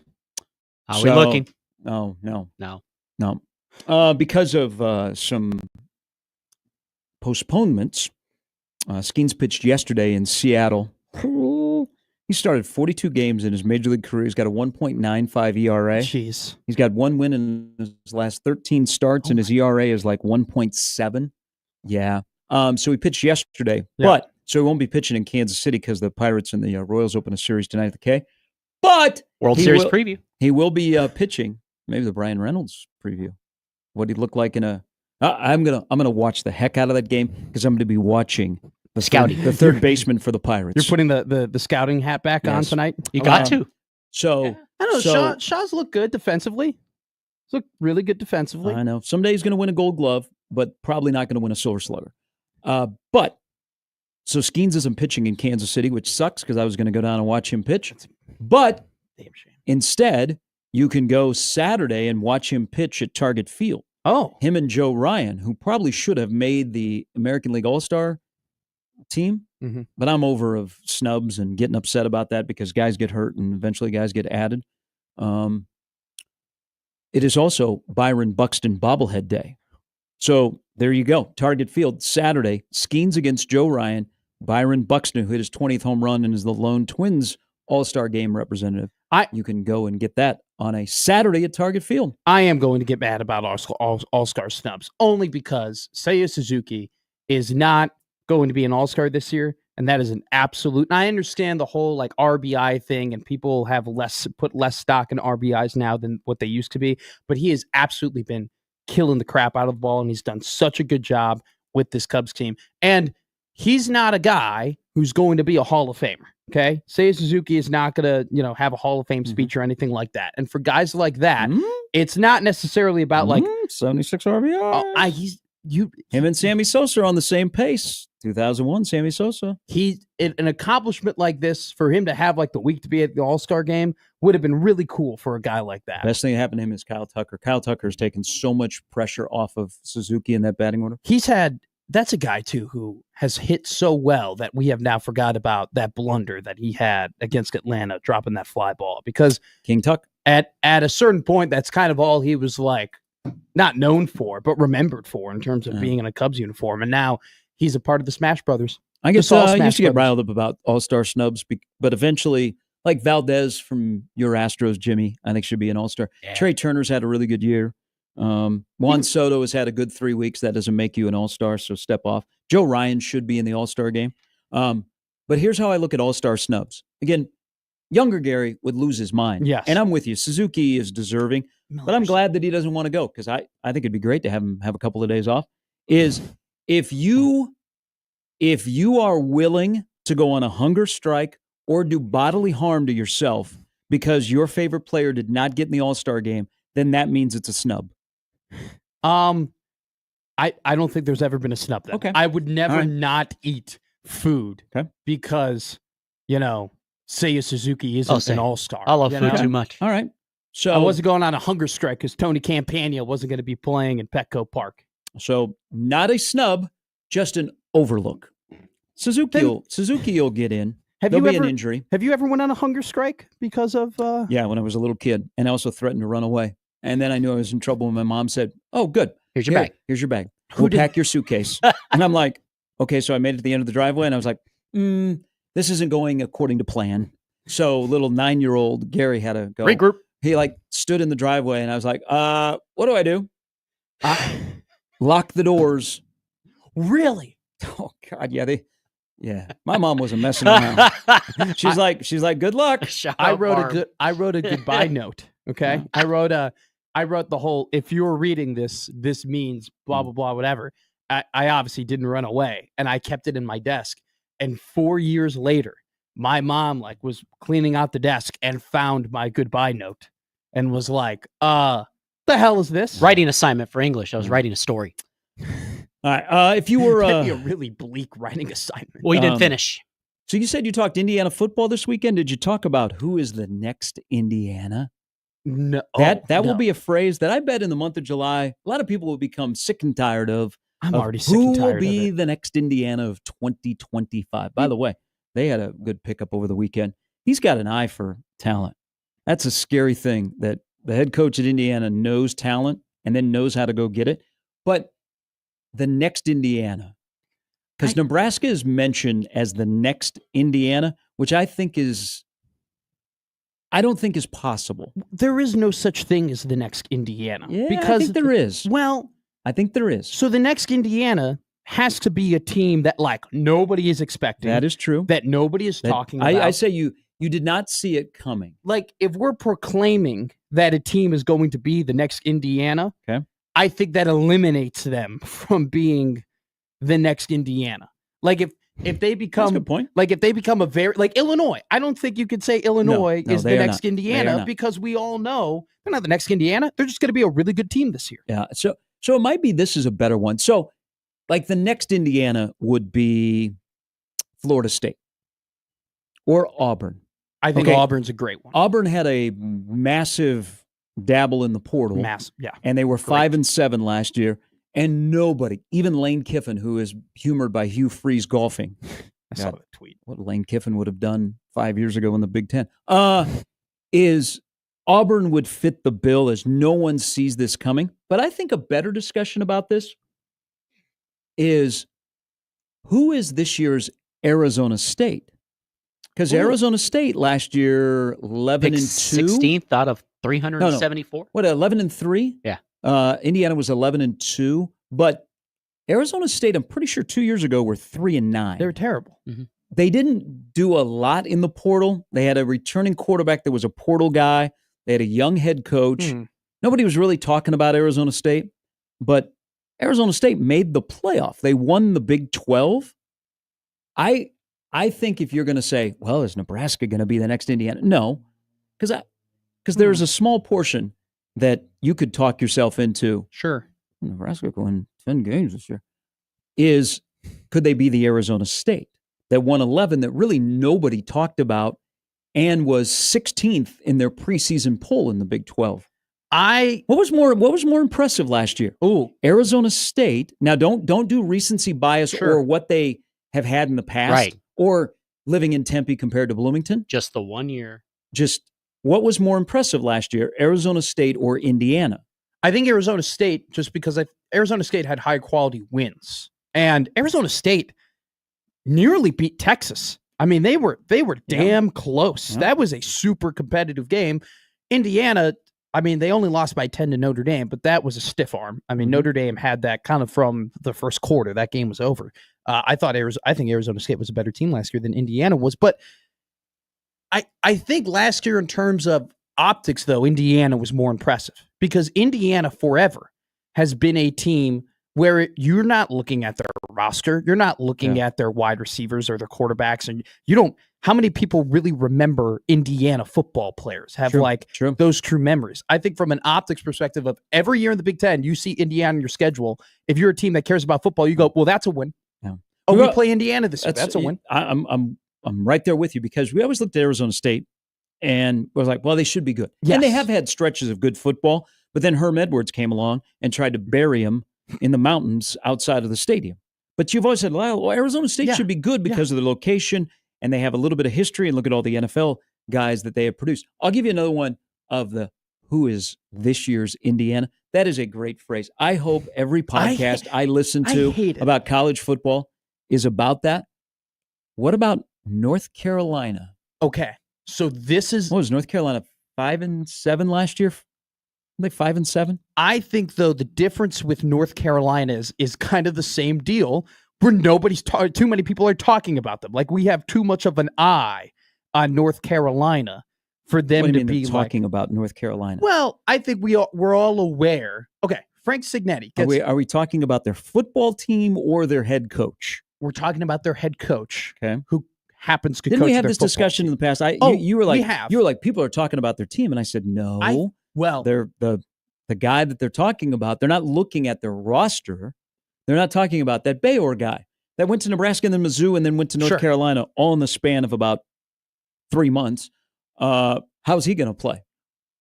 So this is why your North Carolina is a better, they would be the next Indiana opposed to probably most teams, because you are right in the regard that we are not talking about. I'm going to be honest with you.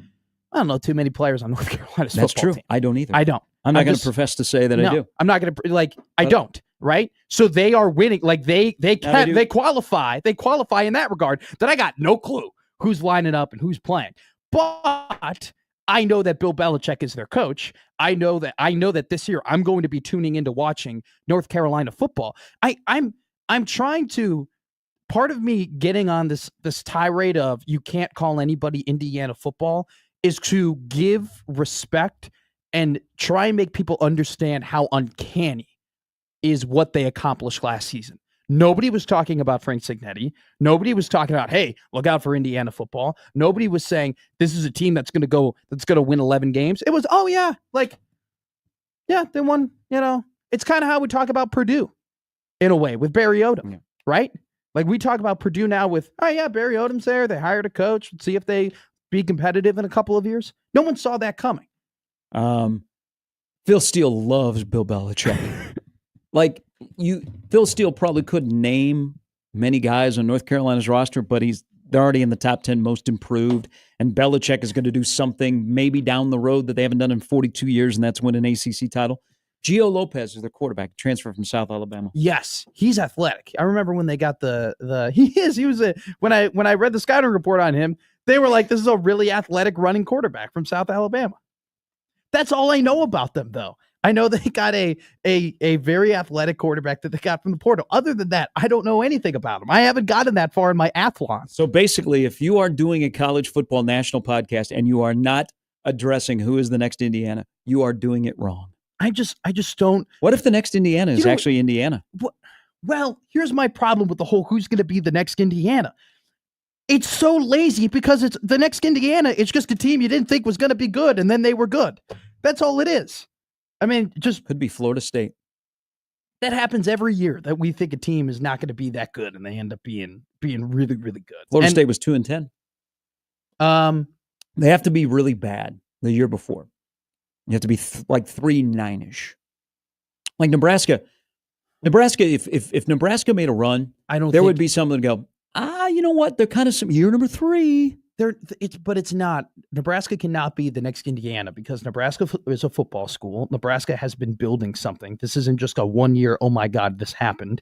And Nebraska didn't take a bunch of transfers from schools and put them on the roster, and you're surprised about how good they are. I think it's probably more the discussion of didn't see coming instead of how they built their roster. Yeah. Because then you're limiting yourself to first-year coaches. I like Auburn a lot.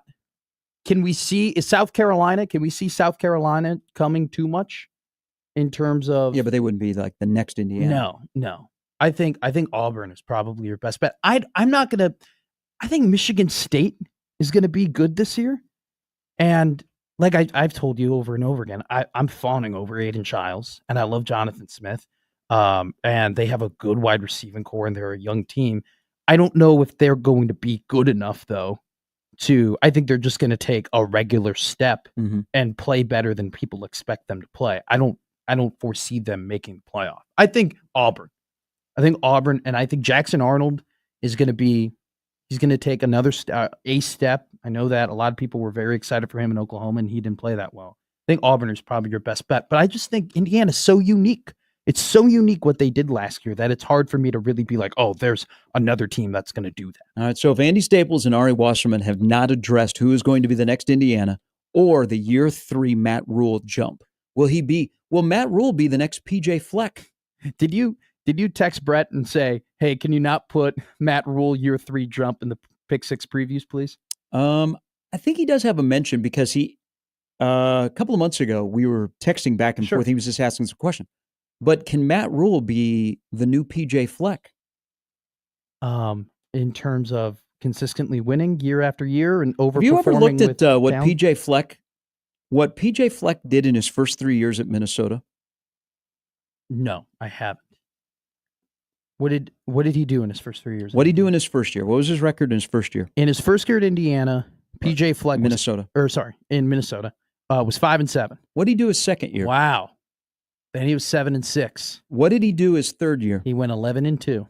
And that was a really, really good team that had a bunch of NFL dudes on it. And then the next year they went 3-4. Yes. COVID hurt them. Sure. But then they went. I mean, they won wins. back-to-back 9-win seasons, and then they won 8 games last year. Shout out Duke's Mayo Bowl. I love seeing PJ. Yes, I'm a sicko. I've went back onto YouTube and watched PJ Fleck get dunked by a bunch of Mayo.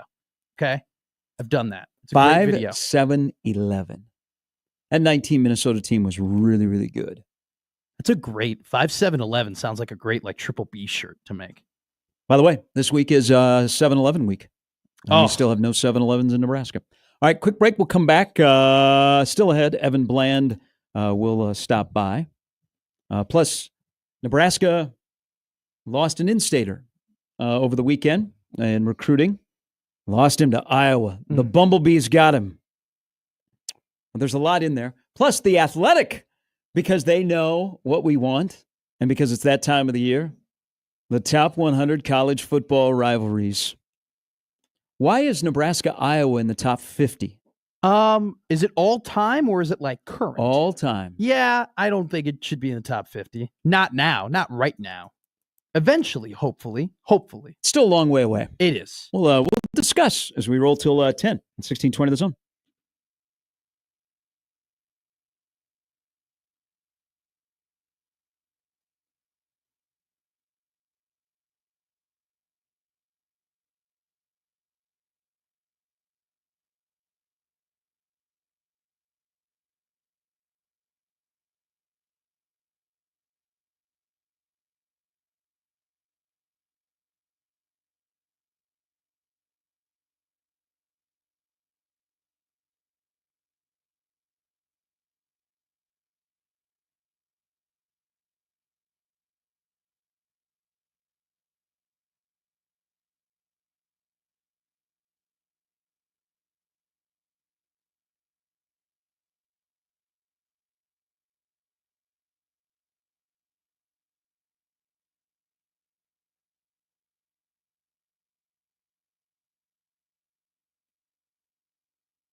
Hey, do you ever find yourself, because this is, I'm going to make an admission here. You ever, this isn't my admission. Okay. You ever say, I like big butts and I cannot lie? Yeah, I don't have a problem. All you with others big can't butts. deny. When a girl walks in with itty bitty waist? Come on, Matt. They still play this at bars. I know this for a fact. And a round thing in your face, you get sprung. I'm going to admit this, and I'm okay to admit it. I'm very comfortable with my person. With your big butt? I watch. This is a Cal Raleigh segment. I watch the NBA Summer League, and I like it. It is low stress. I don't judge. I watch it for entertainment. And I just want to get that out there before we get to Vegas, because I did watch some Salt Lake City Summer League. I did watch Ace Bailey. You like what you saw? Edgecombe. You know what? Saw Bronny yesterday. Did you put your scouting hat on? The takes for Summer League are fantastic. I just want to get it out there. I watch. I don't judge. It's low stress. I will enjoy. Nobody get hurt. And please. I will pay attention more when we get to exhibition season, right before the start of the season. So I encourage all of you that want a little basketball fix, and there's a lot of local guys that will be in Vegas, just watch. Don't make any sweeping generalizations. It's fun. So, we talk about the sports book, the mixed sports book, and it's in great fun, and it's all great, and it's I do it responsibly. How much would you? I do it responsibly. You have a friend that is worried about you. Morning, Mike. Hey, Mike. Not Mike. You have a friend that's worried about you. Who's worried? Well, that all of a sudden you got all this money that you've never had before, and you gamble a lot more than you your used zone to. brethren worries about you. I'll be honest. Yes, the budget has gone up. Okay, we didn't used to gamble as much as we used to in terms of the money, but when you make money, I have a little bit more to play with, and now I have a little bit more to play with, which means I just now have more money in my bank account because I know how to win. I got even more money because shout out Shane Van Gisbergen, parlay baby, won the Xfinity Series and the Cup race yesterday. How about that? He is absolutely incredible. Our next all staff's going to be an intervention. We don't need New Zealanders winning our NASCAR. In the street races though, 8 o'clock tonight. 951 1620. How much would you judge me if I gambled on NBA Summer League? That's how I'm surprised you didn't gamble on the hot dogs, even though you were against it. It's there for you to win. I almost threw Joey screwed people. He apologized. So it was a push. Was it a push? Was it not a push? No, it because was under. Initially they said he ate 71. He ate 70, and the total was 70 and a half most places. They said that. I saw on Twitter that he ate 70 and a half, which I didn't know that you could have half a hot dog. But I watched that for 2 seconds and I almost threw up. But you watched it, right? I watched it for 30 seconds. You watched and it. I watched him. You watched it. He ate. Wearing my Apollo Creed robe. Hell yes. You loved it. He watched though. I watched the first minute where he ate 8 hot dogs, and I nearly barfed in the car on the way to Wrigley Field. Oh, but you watched it. I did watch it. You watched I did watch it. Okay. I did watch it. I was there for a minute, and then I was gone. But what is I feel like if you're gambling on NBA Summer League, that's a bar that I will never touch. He says I would not. I watch now. I NFL like, preseason. Always take baby. the under. Under, baby. And Baltimore money line. It never fails. It never fails. Get you a couple of units heading into week 1 of the NFL season. So you're going to gamble in the summer league? No, I'm not going to gamble in the summer. You league. will. I will not. I will not. Do we believe him, Jimmy? They're all on TV. It's there for you. I don't know. I think you 180. will. Go sports. 183 and a half was kind of Like I said, our next all staff, an intervention. All of us. No. All the absolutely stations, not. the salespeople, Absolutely everybody. not. Why isn't it an intervention? Stacy's organizing it right now. I got more money in my bank account now. That's what they all say. It's not gambling. It's called winning. And then you're living in a tent down by 60th and Grover. No, I'm excited for football season. We ended up 7 units above last football season. That was my record all-time best football season, which means it was out of the 2 years I've been gambling, it was my best year. We're going to get better, baby. All right, when we come back, the next hour include Evan Bland of the World Herald and why Nebraska lost an Omaha kid to the Bumblebees on 1620 The Zone.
All right, welcome back in.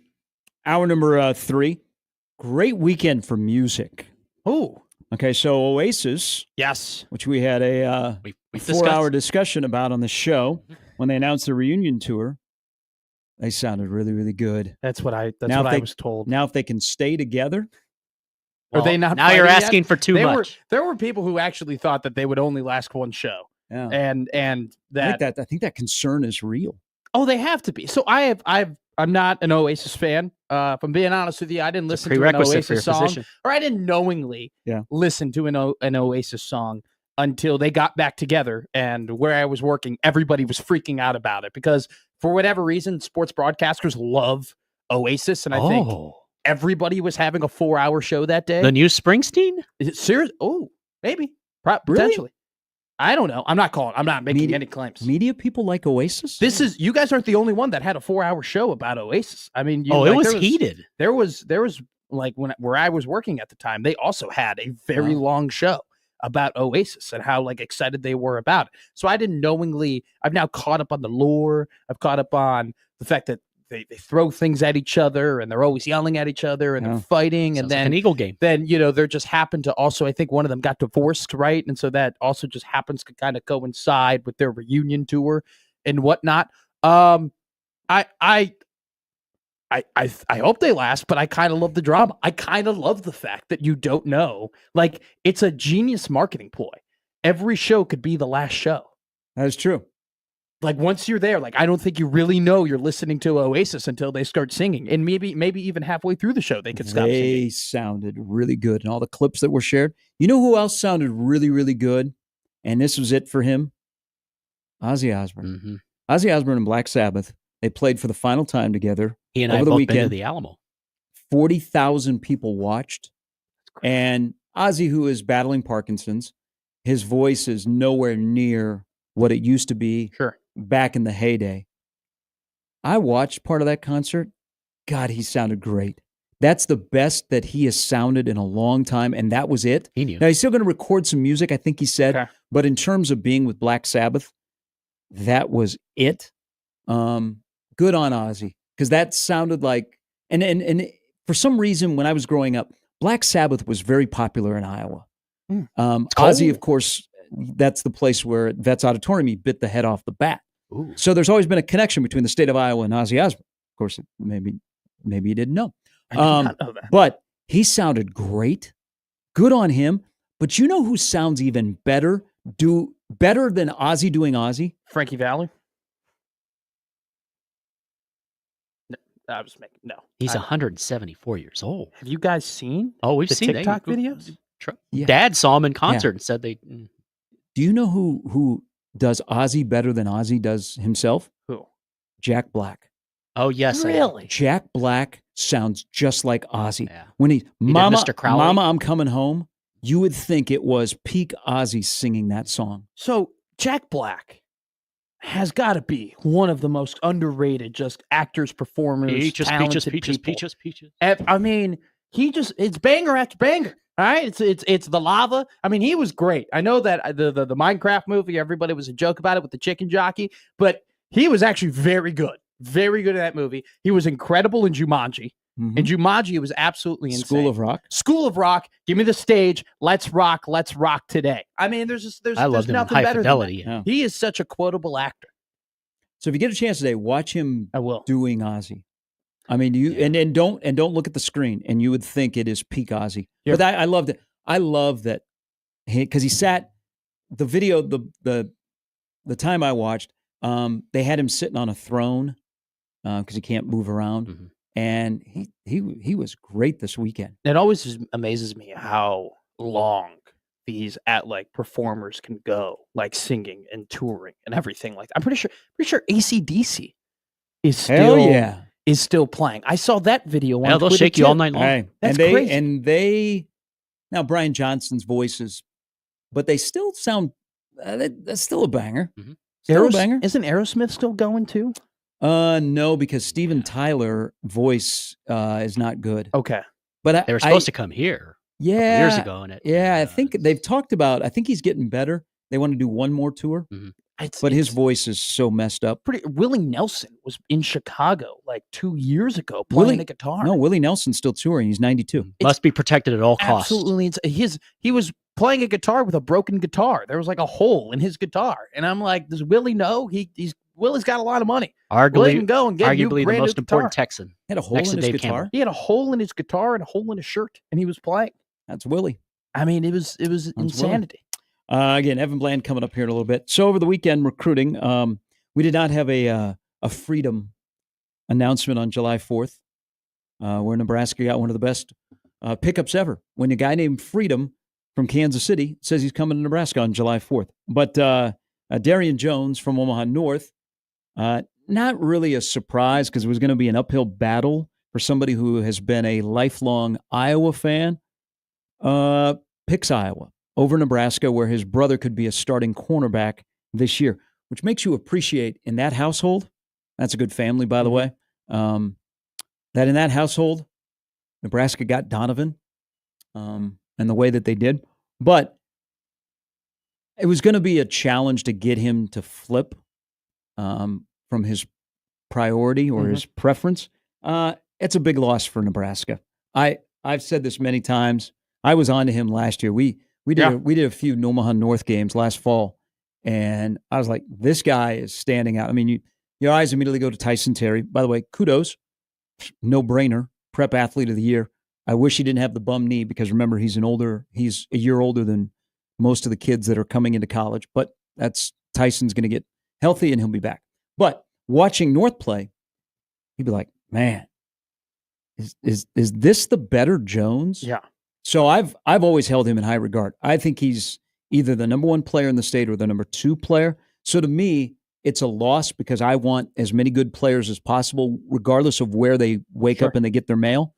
But who you lost him to, because I think that's going to come back to bite Nebraska someday. His tape was impressive. I mean, just his speed, his length, but most importantly, his football IQ. I mean, he has an incredible football awareness and acumen. I do have an issue with them losing to Darian Jones or losing out on Darian Jones. And my issue is I know that some people might have been upset by the comments Matt Rule made when he was talking about in-state recruiting and talking about the Iowa State guys. And I wasn't, because I think he made it very clear. Hey, if there's a standard that you have to reach in order to get an offer to come to Nebraska. The standard is the same for everybody, regardless of what state you're in. Okay. And we are going to go to that standard. And I'm all for it because you and I, we're both in lockstep in. I don't give a damn where these guys grew up. I don't give a damn where they were born. If they could play, they could play. And you need to just go and get dudes. But Darian Jones is a dude who reaches that standard, who clears that bar. And so if you have a dude in the state, you should go out and get a dude, especially if you are saying, hey, we're not just going to get in-state kids to get in-state kids. There's a lesson to be learned here. One, first of all, he grew up as an Iowa fan. Yes. Okay. And you can go, well, why would you be an Iowa fan? Well, look at the kid's 17 years old. Look at the last, let's say, 12 years of fandom. Always consistent. Always there. I mean, hey, if you like regardless football. if you look, the Big Red is 45 minutes down the road. You grew up as an Iowa fan. They've given you more memories than Nebraska has. And this is even with his brother there. And his brother's having a great experience. I mean, his brother his brother did a really good job on Saturday or on Friday when they announced, because it wasn't easy. Okay. Oh, I'm sure. And he knew that his brother was going to go to Iowa, but not easy for Donovan. I mean, Donovan's going to be a dude at Nebraska, but now they're going to have to play against each other. So it was always going to be an uphill battle. Now, this is what was kind of, if I had to give Nebraska any advice, and of course they will not seek this out, but just this is with Omaha kids. Yeah. The thing about Darian too, Darian is a diehard Carolina Panther fan. So on his recruiting visit, like the family had a really good visit. And of course they've already got a son there. And I think DeAndre, dad, going to have a tough choice on Thursday night to open the season. Does he go to Kansas? Who goes to Kansas City? Mom or dad? Do they go to Kansas City to watch Donovan play? Who stays back because West Side and North play on that Thursday night? So they got a choice to make. So the family had a really good visit. And, I think everybody going in knew that our son's a big Iowa fan. And, DeAndre showed the picture over the weekend of both of the boys were sitting in their hallway playing, I don't know what they were playing, Cars or something like that. Sure. One's dressed as a Hawkeye, the other's dressed as a Nebraska. That's so cool. Donovan wearing Nebraska and Darian wearing Iowa. So the whole recruiting visit, they have a good visit. Yeah. Nebraska does all the stuff for them that you normally do. Darian waited until the end, and he asked Matt Rule what happened in Carolina. Oh, my God. That is awesome. Because he's a diehard Panther fan. And I don't blame him, though. Because, if you, as a diehard, pro football team fan, if I saw Mark Trestman and I got to know him a little bit, I eventually would be like, hey, come on. What really went down? He wasn't holding that against him, but he wanted to ask it because he's one of the rare people around here that are Carolina Panther fans. One of the rare people, period. But here's the thing. So that is so funny. That is awesome. Again, pretty much in the class of 26. Now, Nebraska is going to have success in 27 in state. Yeah. But in the class of 26, they had about 3 players that they really wanted. They got one of them. It's going to, when you see lists and Nebraska doesn't have a logo on the top 10, they're getting clowned. So they struck out on the little amount of guys they wanted. But here's my advice for Omaha guys when Nebraska recruits them.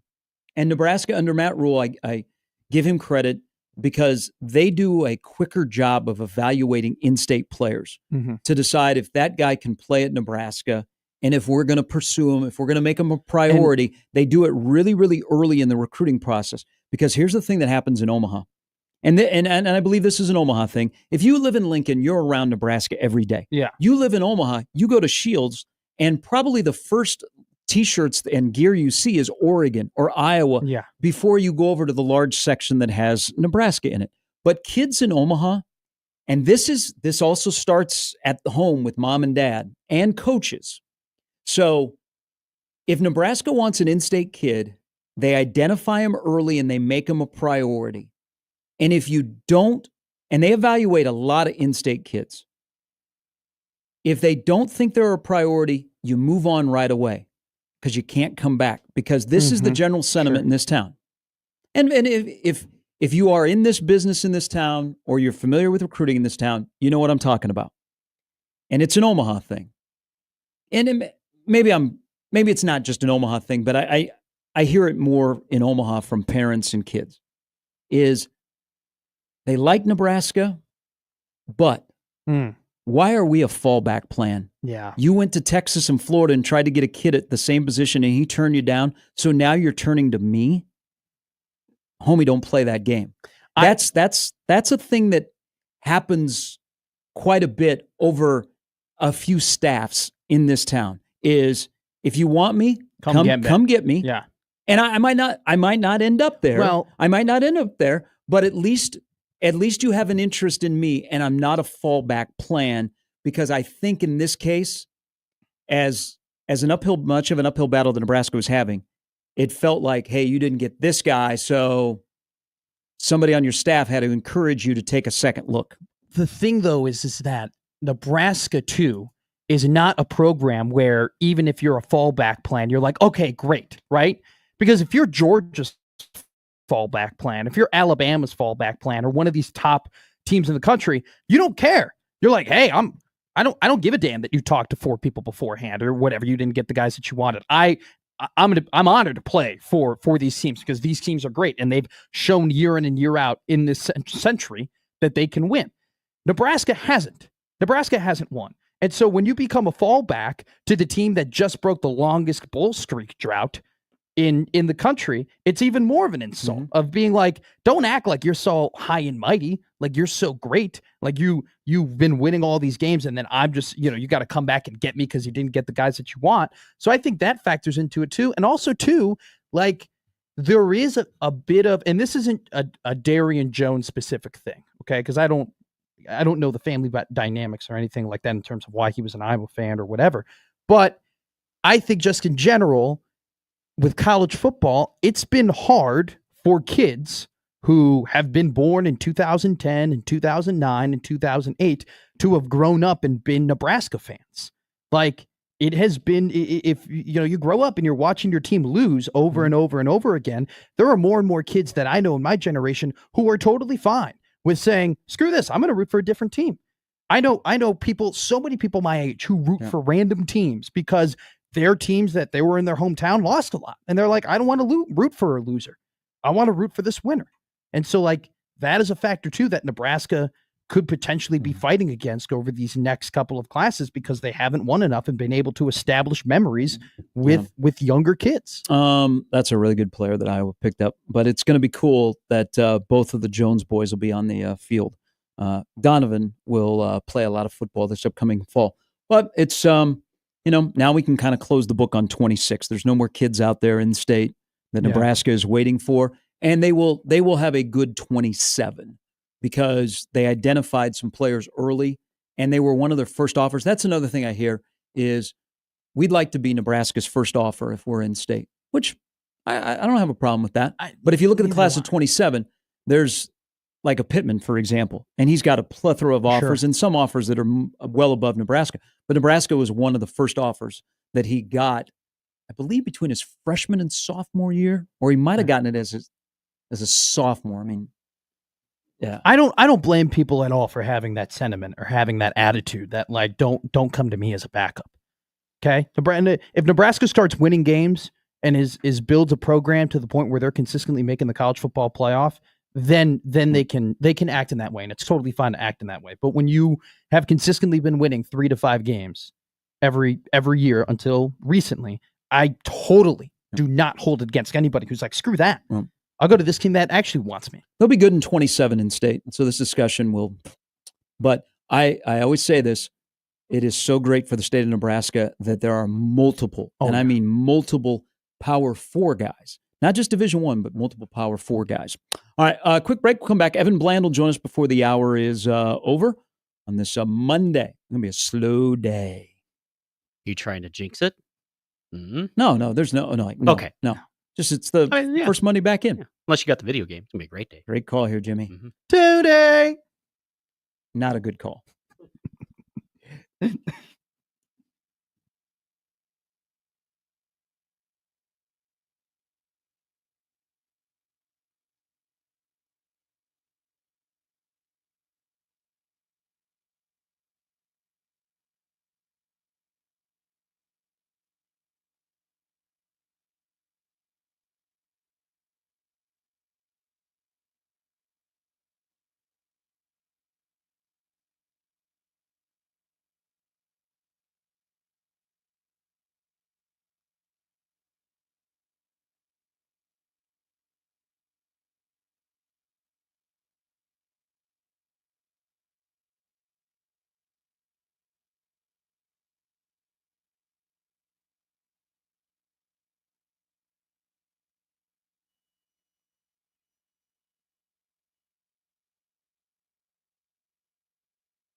All right, welcome back in after a long weekend. Hope you had a good weekend.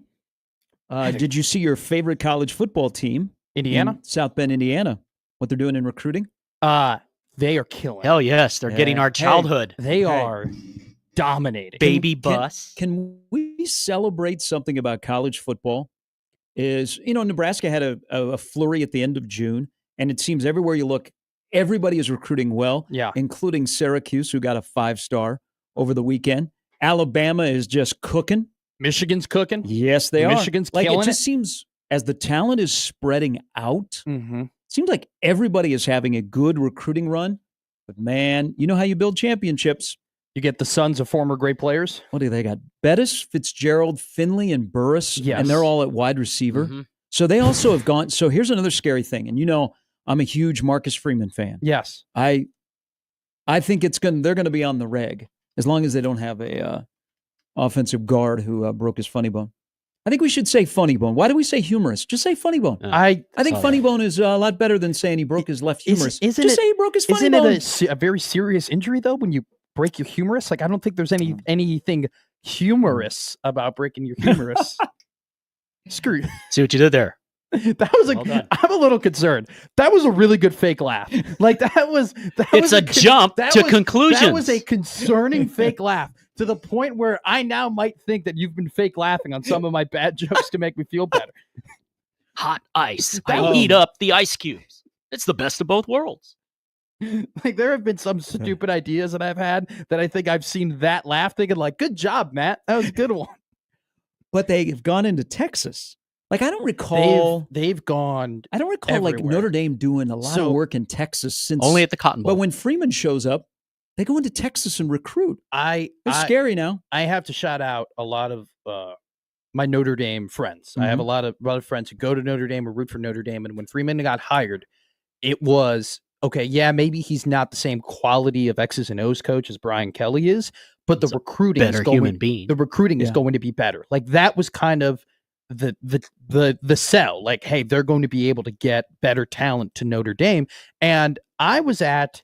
It's funny. So when Marcus Freeman has been very successful in Indy, they make the national championship last year.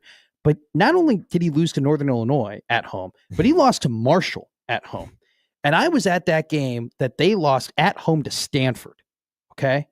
And I'm in the parking lot after that game. And Notre Dame is 3-3. And people are legitimately like, he's not the guy. He may not be the guy. Now, the conversation after that was, well, the recruiting's been great. The recruiting, like they're getting the talent, but he may not be the guy. And then they go on and they end up finishing the season 8-4, and then they won their bowl game. So they had 9 wins that season. So they turn it around. But I don't think enough people talk about the fact that after that Stanford game, there were a lot of people who were like, you just lost to Marshall. Yep. Now you just lost to Stanford at home. Like, great, this guy's getting talent. It doesn't matter what talent he gets if he can't win with it. Now they're winning and they're getting more talent. Yeah. It's scary. Like even and everybody goes about putting together a recruiting class a little bit differently. Not everybody can be USC or Texas Tech. Like Florida State is on a run in recruiting. I can't recall a 5-6 week stretch where it just seemed like all across college football, nearly everybody is getting a victory. Did you? There's this Michigan account I now follow, and it's incredible. Before every commit, either Sharon Moore, one of the recruiting, one of the assistant coaches, they tweet out eyes, or they tweet out the Michigan M. And there's this account on Twitter that tracks where, like, what day the eyes were put and then what the commit was. And so now I was getting notifications about, oh my God, Sharon Moore tweeted out the eyes thing again. And so it was like a thunderstorm warning. Like I was like, here we go. The big blue about to get another one, and then they would hit a massive 4-star. This could set up though late November, early December before signing day could just be a zoo. It could just be flipped left and right when some kids are promised money that isn't there, and all of a sudden you go, okay, I'm not going there. Well, was it? I think could be kind of fun. I get the Pete's confused, Pete Thamel and Pete Nakos, in terms of like which one of them reports on Twitter. That's just me being bad. But there was a tweet about how there was a ton of fake money out there, that there was way more see fake that. money that there ever has been. And so that'll be, I just, it's hard. What I do worry about with the flips though, is that this week, I really like chaos. No, we really saw fan bases get excited. Like we really saw fan bases get really, really happy that they Mhm. were getting these guys.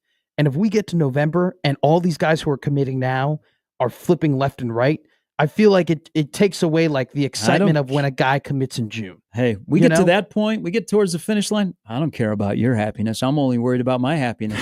But I'm happy now because high school football recruiting matters. Yeah. And it seems like the talent is starting to spread out across the country. Now the big boys are still doing big boy work from Sure. Ohio State to Oregon to Alabama to Georgia. But Syracuse, when a Syracuse gets a victory, Yeah. even in Indiana had a good victory this weekend. Some might even say, look at Nebraska. I mean, Nebraska's had a good recruiting Oh, run yeah. here. So I think it's great for college football. But no, when we get to December, I don't care about you. I just care about me. My happiness is all that matters. I'm going to be very selfish. Okay. So what if your 27-man recruiting class falls apart because you don't have all that cash or you just went 7-5? Screw you. Then come to daddy. Come on, baby. Come to that. We got no money for you because we're into relationships, but come to daddy. All right. I'm going to convince you, young man, long-term money compared to short-term money. Trust me, I've been in the business for a while. You'll be smarter for it. Sacramento State is licking their lips right now. They are. By the way, they're top 70 Yeah. in the country Yeah. in recruiting class. Well, Sac State's got a lot of money. They do. They made a commitment to sports. They're tossing which is- it around, man. which is crazy. But I mean, I guarantee you, when there are some teams who they read those reports of fake money and they go, "Oh shoot!" Like they're finding out, that we don't have the money that we're promising. Well, and then there you are know what? You make a big, huge commitment, a 3-year deal for $2.3 million to a high school kid.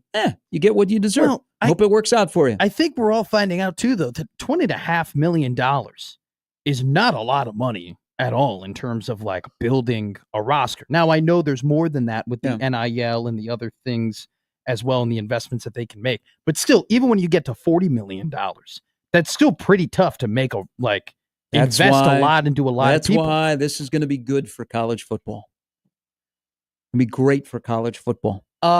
It'll be good. Yeah. I think college football No. still is at the peak when you have your like top 6-7 guy like teams dominating. But I do think that No, I think it's good for college football from this standpoint. Oh, sure. Coaching matters. Oh, yeah. Evaluation, development, on-field coaching, off-field support systems, they matter even more. And I love that because that's how it should be. Now, you still separate yourself because of the logo you have and Yes. other things. But finally, coaching, evaluation, development, they all matter even more. And the person that takes care of your athletes is now one of the most important people walking the halls of your facility because you have 105. Not everybody's going to have 105, by the way. Yeah. You got to keep everybody upright and healthy so you don't get decimated by injuries. You want more money? Win.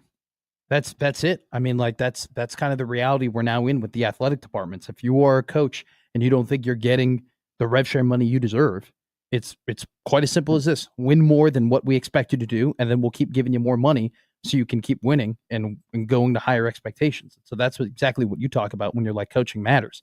But as long as the top dogs get the top dogs, and we got more people nipping at the heels of Georgia and Alabama and having competitive games, college football is in a great spot. Evan Bland of the World Herald will join us next.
All right, let's welcome in our good friend, Evan Bland from the World Herald. Happy 7th of July. How was your 4th of July weekend? Yeah, it was good. A few fireworks and generally laying low. Can't complain. Do you think we're doing fireworks too late now? Have you seen a pattern here? I've seen a pattern where we're launching these things at like 1 o'clock in the morning. Did that happen to you? I can confirm I was not launching fireworks at 1 in the morning. Okay. I actually like the 4th falling on a Friday. Like, it sets up a great 3-day weekend. But I think even from a fireworks perspective, like, that's the ideal day to do it, because like that's when everyone wants to shoot them off anyway. It's the day of the holiday, as opposed to like the 4th falling on a Wednesday when you feel obliged to launch them that night and then as well as the weekend. So I thought it added up to sort of an intensified 4th maybe. And I don't know, my neighborhood's a war zone like it always is on the holiday. But I hope people enjoyed it. And I guess, my family tends to go with sort of the gateway fireworks of like the sparklers and the smoke balls and things. So it was relatively tame. Have you introduced your kids to the snaps? Oh yeah. Yep. The snaps are, that's where you start, right? Like you can take the individual little snaps and fire them down, or you build up that confidence and you throw a whole handful out there. Yeah, absolutely. That's the starter one, I think. So let's talk a little recruiting here, because now Nebraska's on to the next commitment date. And the one that's right around the corner is Calvin Thomas. And he's the Texas linebacker who looked like Nebraska made up a lot of ground. He was set to go to Texas. Then all of a sudden it's like, oh, Nebraska's going to get him. And he announces on the 12th. Now all of a sudden we could be going to North Carolina. And you know what the speculation is. Somebody gave him the bag. So on the heels of what we saw this weekend with Texas Tech and what we've seen with Cantwell to Miami, and what you know about Nebraska in terms of tightening the purse strings on giving an unproven talent money, but they have to in some cases. From Nebraska's perspective, Evan, what kind of prospect that's currently in high school that Nebraska is recruiting and they want to win that battle, what would that prospect have to have that you think Matt Rhule would say kind of goes against my beliefs, but let's give him some money? I think it would have to be quarterback, essentially. I don't see him giving that kind of money to a high school lineman, offensive lineman at least. Maybe a pass rusher if there's someone really high end who can create havoc in that way. Like those are kind of the two positions that I think, just anecdotally, that Nebraska would probably open it up for a prospect. It'd be quarterback, it'd be a pass rusher, and then beyond that, like they're on the record as saying like they're going to spend more on the transfers out of the portal, like guys who are proven college commodities a little bit more. And we saw that, like they were in contention for some of the biggest names on offensive line, defensive line. Obviously they landed some of those. They landed some skill players, and like that's just, I think, the way that they're going to do it. And we're in this time now where you are having to, it's almost like you're playing fantasy football a little bit more than you ever were. It's less about the stuff that we're used to it being about, the academics, the facilities, the history. And it's more about, hey, how much financial resource can you send my way? And obviously it's not an unlimited budget. We all know what the cap is for this year. How much that's going to be regulated and everything is to be determined. But I think Nebraska, and Matt Rhule, they've been very calculated about, okay, these are positions that maybe we should develop. These are positions that we can spend a little bit less on. And then there are going to be those certain ones, like I just mentioned, that you have to open it up a little bit more for. But it's like that it seems like that's becoming sort of the sole criteria for so many of these decisions now is, all right, what's my rev share number going to be? And that's the top level of it, right? Like once you get past the top, 200, 300 prospects in the country, that's when I think some of those other factors come back into play. But if you're at the very top of your game and there's not much difference between these programs, it's going to come down to how much you can make. And when you mentioned Texas Tech, that O lineman, he's making high end NFL draft money before he even gets to campus. So, whether he goes to become a Red Raider or goes to Texas, like that's life-changing money. And, I think it is leading to what could become even increased parity in the sport moving forward. So it's a very fascinating time. And I think it definitely changes how we view recruiting and what wins and losses look like for schools. We've seen multiple schools reveal, hey, this is what we are giving, in terms of money towards sports and towards, with rev share. I mean, Syracuse's athletic director just said plainly, we're giving our money to 4 sports because they're the most visible, because they get the most attention. And you could correct me if I'm wrong, but I don't believe Nebraska has revealed specifically, hey, these are the sports and these are, here's the slice of the pie of what we're giving to these sports. But Evan, in your opinion, is transparency a key here in this process when it comes to rev share and what sports are getting money, or are there things that are just meant to be kept in-house?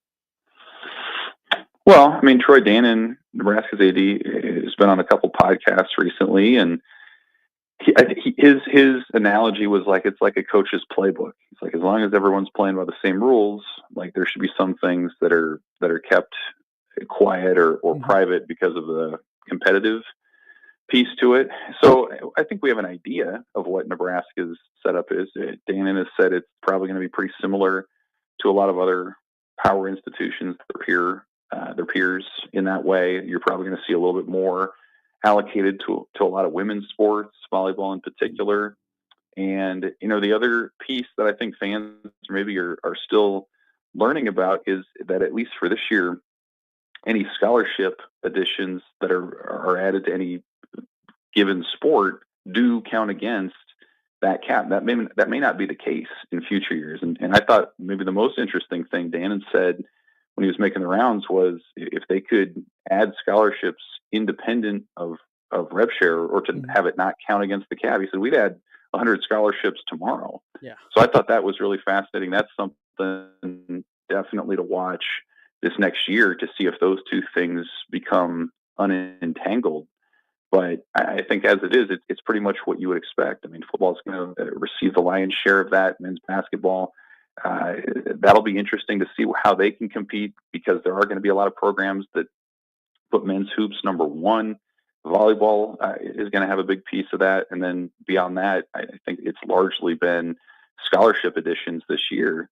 But yeah, it'll be interesting to see how transparent Nebraska wants to make it, because I do think that they believe there's a competitive piece to that, where you probably don't want to open your books entirely the way that we've seen some colleges do.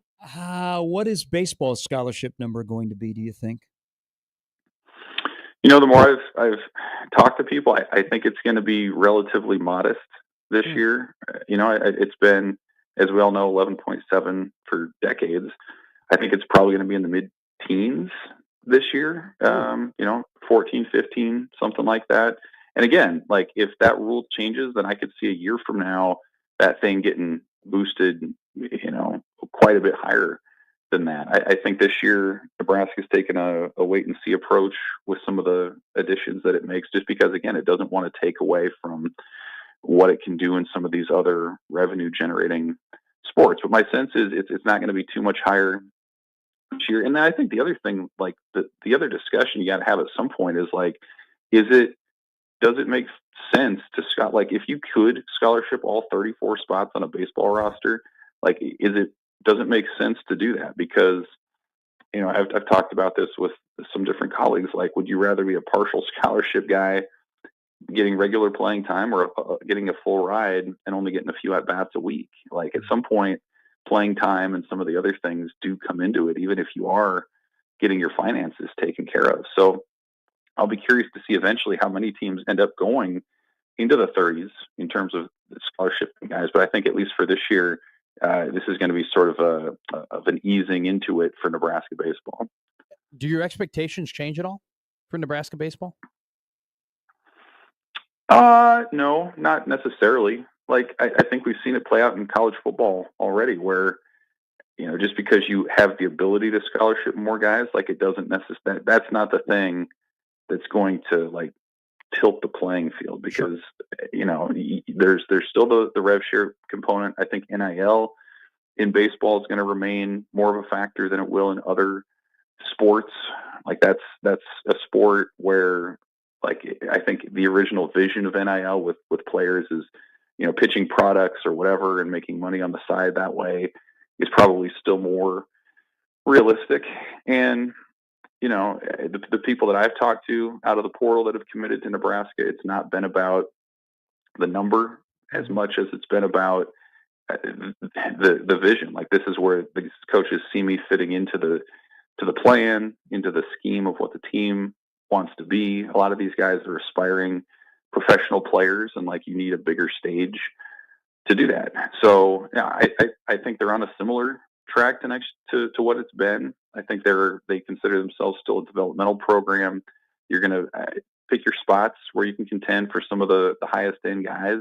And then you feel like you can look at specific traits and try to develop them as they go. So I think it'll be pretty similar for Nebraska, and I think it'll be pretty similar for the Big Ten. I don't see a lot of teams in the league bumping this thing up into the 20s in terms of scholarship numbers this year either. Maybe that'll change in the future, but I think that league as a whole, as we know, baseball hasn't been a priority. And I think we're going to probably see a reflection of that here again this next season. Evan Bland of the World Herald joining us. How would you describe the dynamic of the offseason around here? Because we haven't had many sound bites from players or coaches, and we won't for another 2 weeks until we get to Vegas. And then they'll turn on the faucet and there'll be regular media availability. But while there has been less chatter coming from Lincoln, it seems like the optimism is growing. And not just it's the offseason, we're in the middle of July, I'm getting excited about the season, like real optimism. How would you describe the dynamic in this offseason before a big year? Yeah, I mean, you can kind of feel the anticipation building, and then you start to see some of these over-under Big Ten win totals start popping, and the teams that are right around Nebraska, I think, are teams that people maybe last winter would have thought would have been a step above where the Huskers are right now. Like, you see Illinois in that group, and you see Iowa and USC, and like, these are programs that have had a much greater degree of success in recent years than Nebraska has. And I think it's a reflection of what Matt Rule's building, probably a little bit of his year 3 trends. I think it's Dylan Raiola being more experienced. I think it's some of the moves they've made with their coordinators to shore things up. It's what they did in the portal. I think that's probably the thing that you look at, is it's not just sort of one thing that you're hanging your hat on. Like, I think back to 2019 and all the optimism Nebraska had going into that year, and you say, why wasn't that the case? Why didn't that manifest? And I think a lot of it was because it was hung on Adrian Martinez at that time. It was hung on Scott Frost, and that was kind of it. And you just kind of assumed a lot of other things would take a step forward. I think there were many more tangible clues or things that you can point to right now that say that it's trending in the right direction for Nebraska. And to its credit, like, to your point, Gary, like, it's not been fueled by big sound bites or a lot of bravado by players or coaches. There hasn't been any documentaries this summer. Matt Rule, I think, to this point, he hasn't been on the national circuit maybe as much as he has been the last couple of years. And yeah, you haven't really heard from current players really much at all. So I think it's a product of people kind of looking at the landscape, navigating or kind of assessing the terrain. And the other piece I think probably comes into it that's encouraging is, like, people nationally can see where Nebraska is going. This is not a local media driven agenda. I think, if anything, local media is probably a little more hesitant, just given on how the last 8 to 10 years have gone. So it's been a long time since expectations and on-field results have matched, but it does feel like this is a year where it continues to trend upward. Gary and I were talking about it earlier in the show, and Gary's spot on, because we're going to be saying, who's the next Indiana? This is the next Indiana. This is the team that's going to make this run. But Evan, do you think what Indiana has done over now the last 18 months really is replicable? I think you're probably going to see different Indianas every year. I mean, Arizona State was also in Indiana last year. I think Texas Tech could be in Indiana this year. I guess it depends how you define it. Like if you define it as sort of season over season, like major spike as a result of the portal and things, then I think you could put a team like Texas Tech in that group. If you're talking about Indiana in terms of like, hey, they're going to be preseason, way down the list in their own conference, and then they surprise, then it'd probably be a different team. It could be, Michigan State, for example, would be a team like that nobody's really talking about, but they had a big portal off season, and you just never know. Like if that lines up with a schedule that's favorable and all these other things, it's going to pop.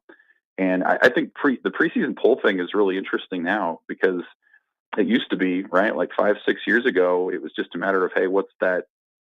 How have they developed guys? What's that next kind of recruiting class looking like as it comes into its own? And now you're evaluating that, but you're also evaluating what they lost and gained in the portal. Like it's a much more intricate, complicated sort of exercise. So I think it makes college football more interesting. It makes it harder to project. But I think certainly like in the Big Ten specifically, like it feels like it's really a breeding ground for like a team to come out of nowhere just because of the resources that they have. And because I do think like the way that you look at the difficulty of a schedule can absolutely change based on how the year plays out. Yeah, it's going to be a fascinating upcoming year. Evan, as always, we appreciate it. Thank you. Have a great week. Thank you, Evan. Okay, see ya. That's Evan Bland of the Omaha World Herald. I just don't think that you can say, hey, we're going to go and we're going to hire this FCS coach who's had all this success, and then we're going to have him bring all of his players and all these coaches, and they're going to come in and we're going to spend money and we're just going to win 11 games and go to the college football playoff. Okay, I think what Sig has done is Sig. I think Signetti is Signetti. Yep. All right, last hour upcoming. We'll talk about college football rivalries because that's what we do on July 7th. Number 1 is not a surprise. Number 2 is not a surprise. Number 3, not a surprise. Number 4, not a surprise. Number 5, not a surprise. Nebraska, Oklahoma, 6th on the list. Okay. I'll do that when we come back. It's Gary and Matt on 1620 The Zone.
Well, that didn't work like Whoa.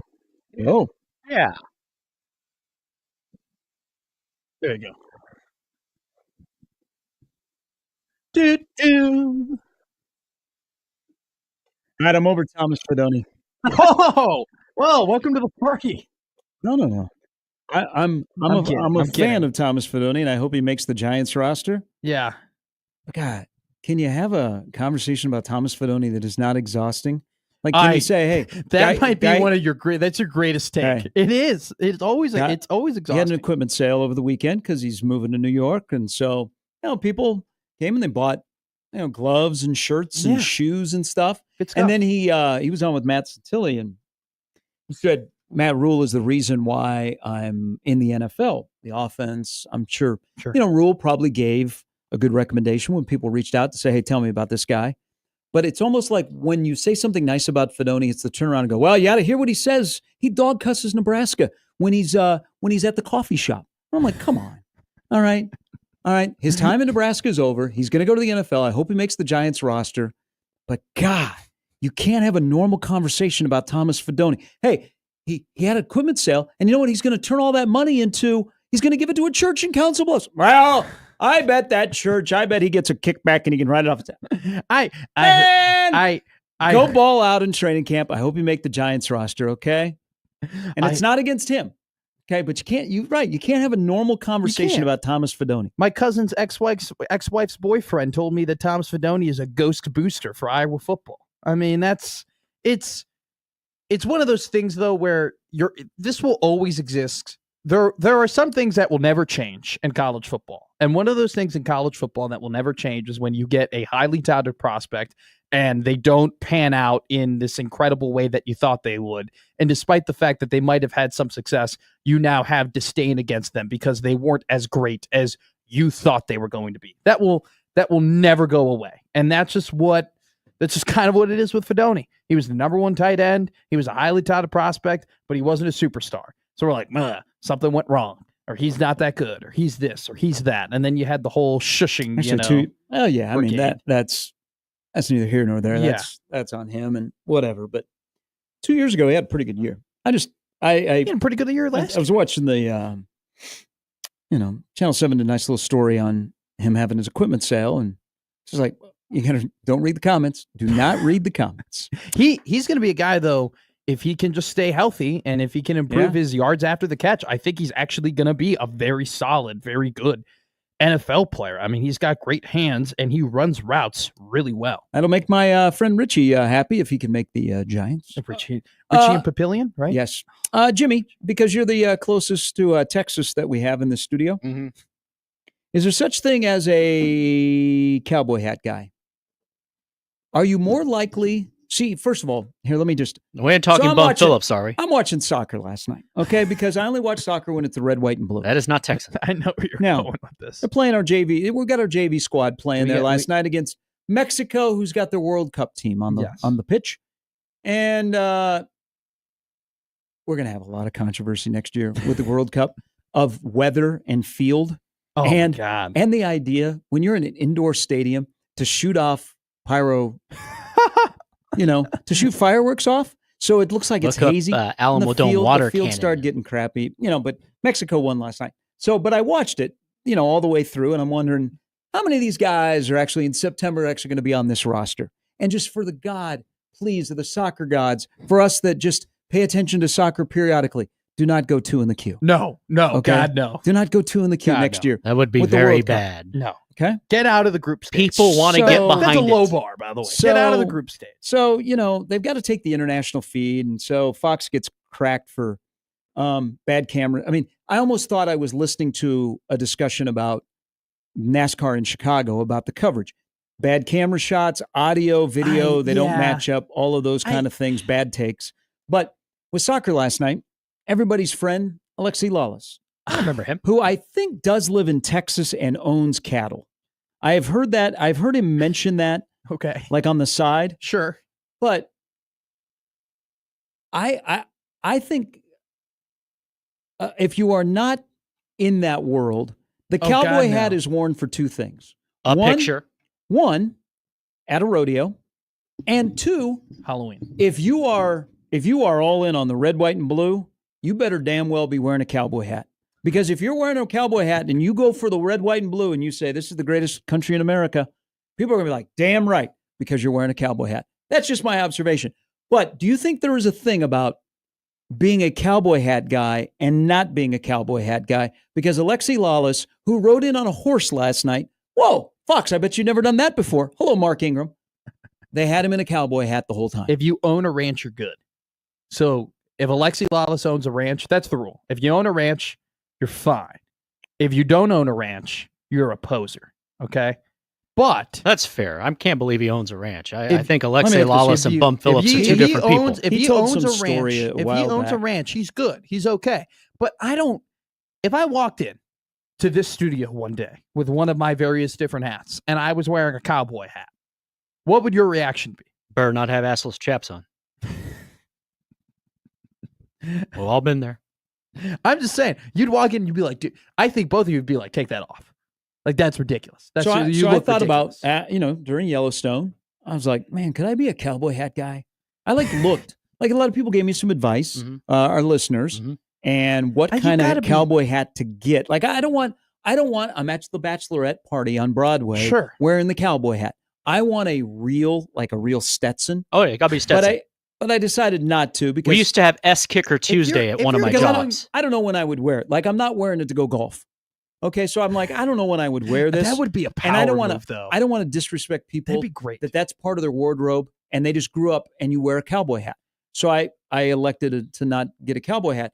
But all I did last night was watch Alexi Lawless, who was blah, blah, blah, blah, blah, blah, wearing a cowboy hat. And I'm like, I don't think you're a cowboy hat guy. Not everybody can be a cowboy hat guy. Unless they're taking a picture on look, I'm not top trying, of a horse I'm when they're not 3 trying years to old. gatekeep. I'm not trying to gatekeep who can and cannot wear a cowboy hat, but I have the right to make fun of you. Yeah. Well, and you can't gatekeep. You're Like, not if you're- Texan. if you're- you don't look, have a say. I'm from the city. I'm a city slicker. Okay. If I walked into a cowboy hat with City a cowboy folk. hat on, I would be a poser. Okay. The only reason why I would be wearing it is because it's cool, and the people who have actually done the work that needed the cowboy hat in order to keep the sun out of their face has made it cool. Okay. I'm just profiting off of other people's works. Okay. I'm not going to tell you what you can and can't wear. This is America. You can do what you want, but I definitely have the right to make fun of you. I 1,000,000% have the right to laugh in your face and be like, you're a poser. I don't know. I'm not going to make fun of somebody wearing a cowboy hat. I make fun of everybody. So it's that's neither here nor there. But it was- if you're one of my buddies from my hometown, that the most country thing they ever did was fill up their bike tire Or work at at Texas the gas Roadhouse? station. Yes. They don't Or- wear cowboy hats at Texas Roadhouse. They should. That'd be a good bit. Why? No. They do at Little Red No, Barn in San no, Antonio. no, Shout out. Imagine if you had to no, dress no, up as no. a cowboy, like everybody looking like Woody from Toy Story at Texas Roadhouse. I'd quit. That'd be great. I'd quit. That'd be funny. That'd be a part of the charm. Are you a bucket hat when you golf, guy? No. I feel like you would kill I wear it a in a ball cap. bucket hat Nah. when you golf. Mm. You know that I hat? disagree with him. You know how that hat that Bill Murray wore in Space Jam? Okay. You know what I'm talking about? Yes. I feel like you would look great in that hat with that little, the I little just- umbrella on the top. Nope. The See, umbrella bucket hat. hat's more of a Happer thing. He can pull off a bucket hat really I think nicely. you'd look great in I don't like a bucket hat because usually I can't see.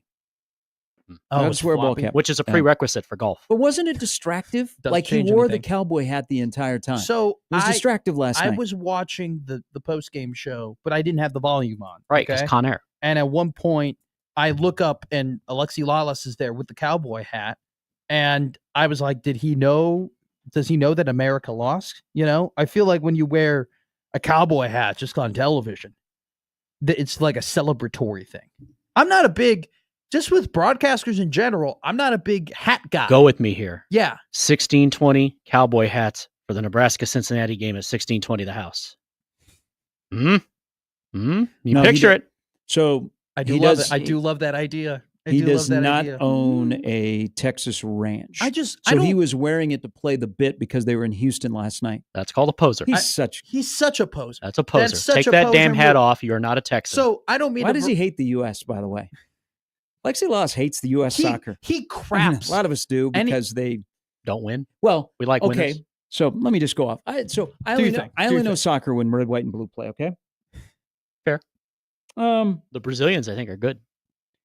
that JV team that they rolled out there last night, they don't have enough skill. They don't dribble very well. And for God's sake, I don't know why. It must be something about soccer in the U.S. Why don't we shoot? Shoot on goal, okay? All right? Pucks on net, shots on goal. I would tell you I've something. seen Ladybugs. I'm not going to push back against your soccer I am no analysis. Taylor Twellman. but I am no Landon Donovan. You cannot. Okay, you I am no cannot. John Walker. We're not gonna, I am no Bob Warming. We're not putting Joe Pavelski in front of the Mexico goalie, okay? You don't just shoot the ball. You do actually. They don't. But Shoot you have the to glass. set it up a little bit. They don't. You know what? can't- When you put things on net, things happen. It's not hockey. It's not. There's not a crease where you're like, hey, you never know, boys. We're gonna tap the ball in. You mean there's no grassing instead of icing? But continue.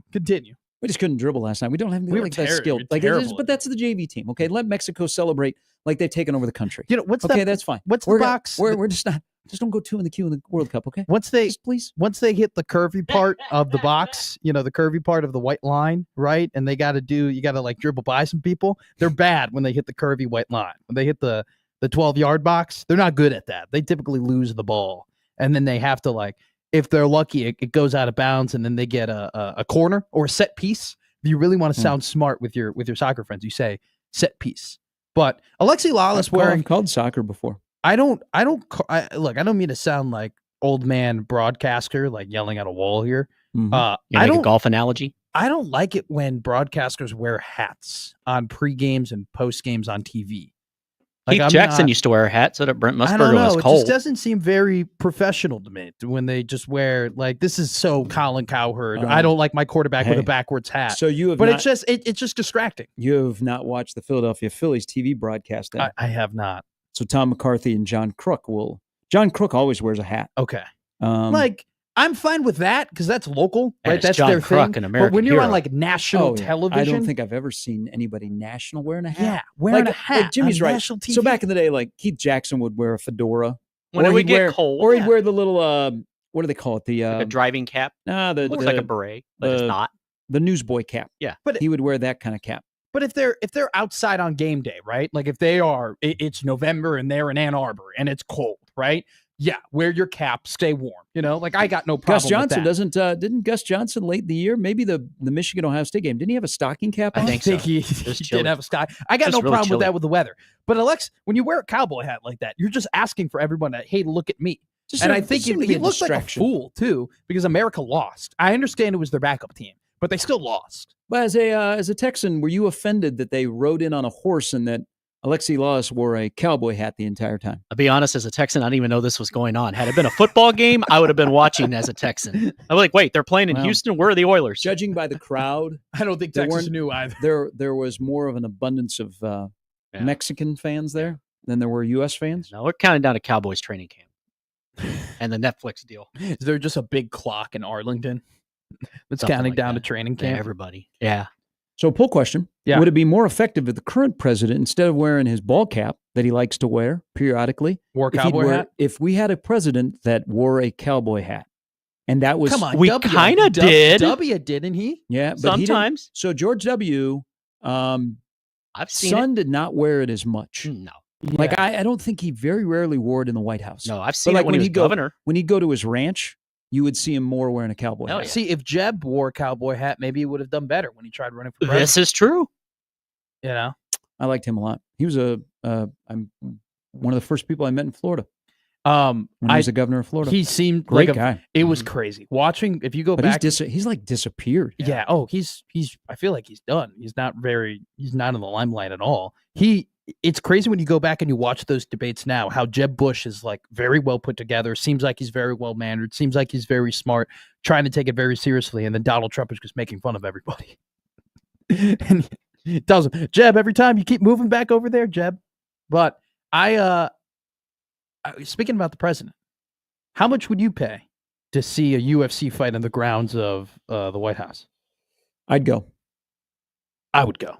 I would, if I had booster money, if I had like Texas Tech Red Raider booster money, I would do whatever it takes to go and watch a UFC fight on the grounds. That card has to be the greatest card of all time. If you are going to do a UFC fight on the grounds of the White House, it needs to be a legendary, like, holy crap, See, I didn't know that we could get all these guys on one card. Idiocracy prepared us for all this. If you know, you know. Colby Covington has to fight, right? He's got to fight on Well, that Conor card. McGregor has to fight, right? John Jones has to fight. If you're going to have one on the grounds of the White House, don't you have to? We could do John Jones versus Tom Aspinall on the grounds of the White House and call it the Revolutionary War. English versus America. Once again, 250 years later. 250 years, we're rewriting history. George IV versus George Washington. John Jones versus Tom Aspinall. I don't know if you've seen it yet as we go to break. They have just released the pictures of the completed home of Dayton Raiola. Oh. So Buford High School in suburban Atlanta, new $62 million stadium. Oh, my. Hello. Really? Crazy. I'll tweet this picture out, but that's where it's not going to be Dayton anywhere Raiola as will good play as your senior. last one. I made my way to Evanston just to take a look at her. Yeah. She's looking good. She's coming together. Not about how she looks on the outside; it's how she looks on the inside. That stadium you will never see 5-7 football in a prettier stadium than what they got going in Evanston, Illinois. And I actually think they should stay on the waterfront. I don't think that's a terrible take. They make a lot. They make a lot of money. They make a ton of money being on the lake. It's just a pain in the butt to get to. Yeah. So is the current stadium. Yeah, it turns into one lane. All right. Ugh. When we come back, rivalries. Why is Iowa, Nebraska in the top 50 of the athletics college football rivalries? There's one before, in between Nebraska, Oklahoma, and Iowa, Nebraska. We'll discuss when we return on 1620 The Zone.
Got a tweet here about our brief discussion on the 7th inning stretch at Wrigley Field last night.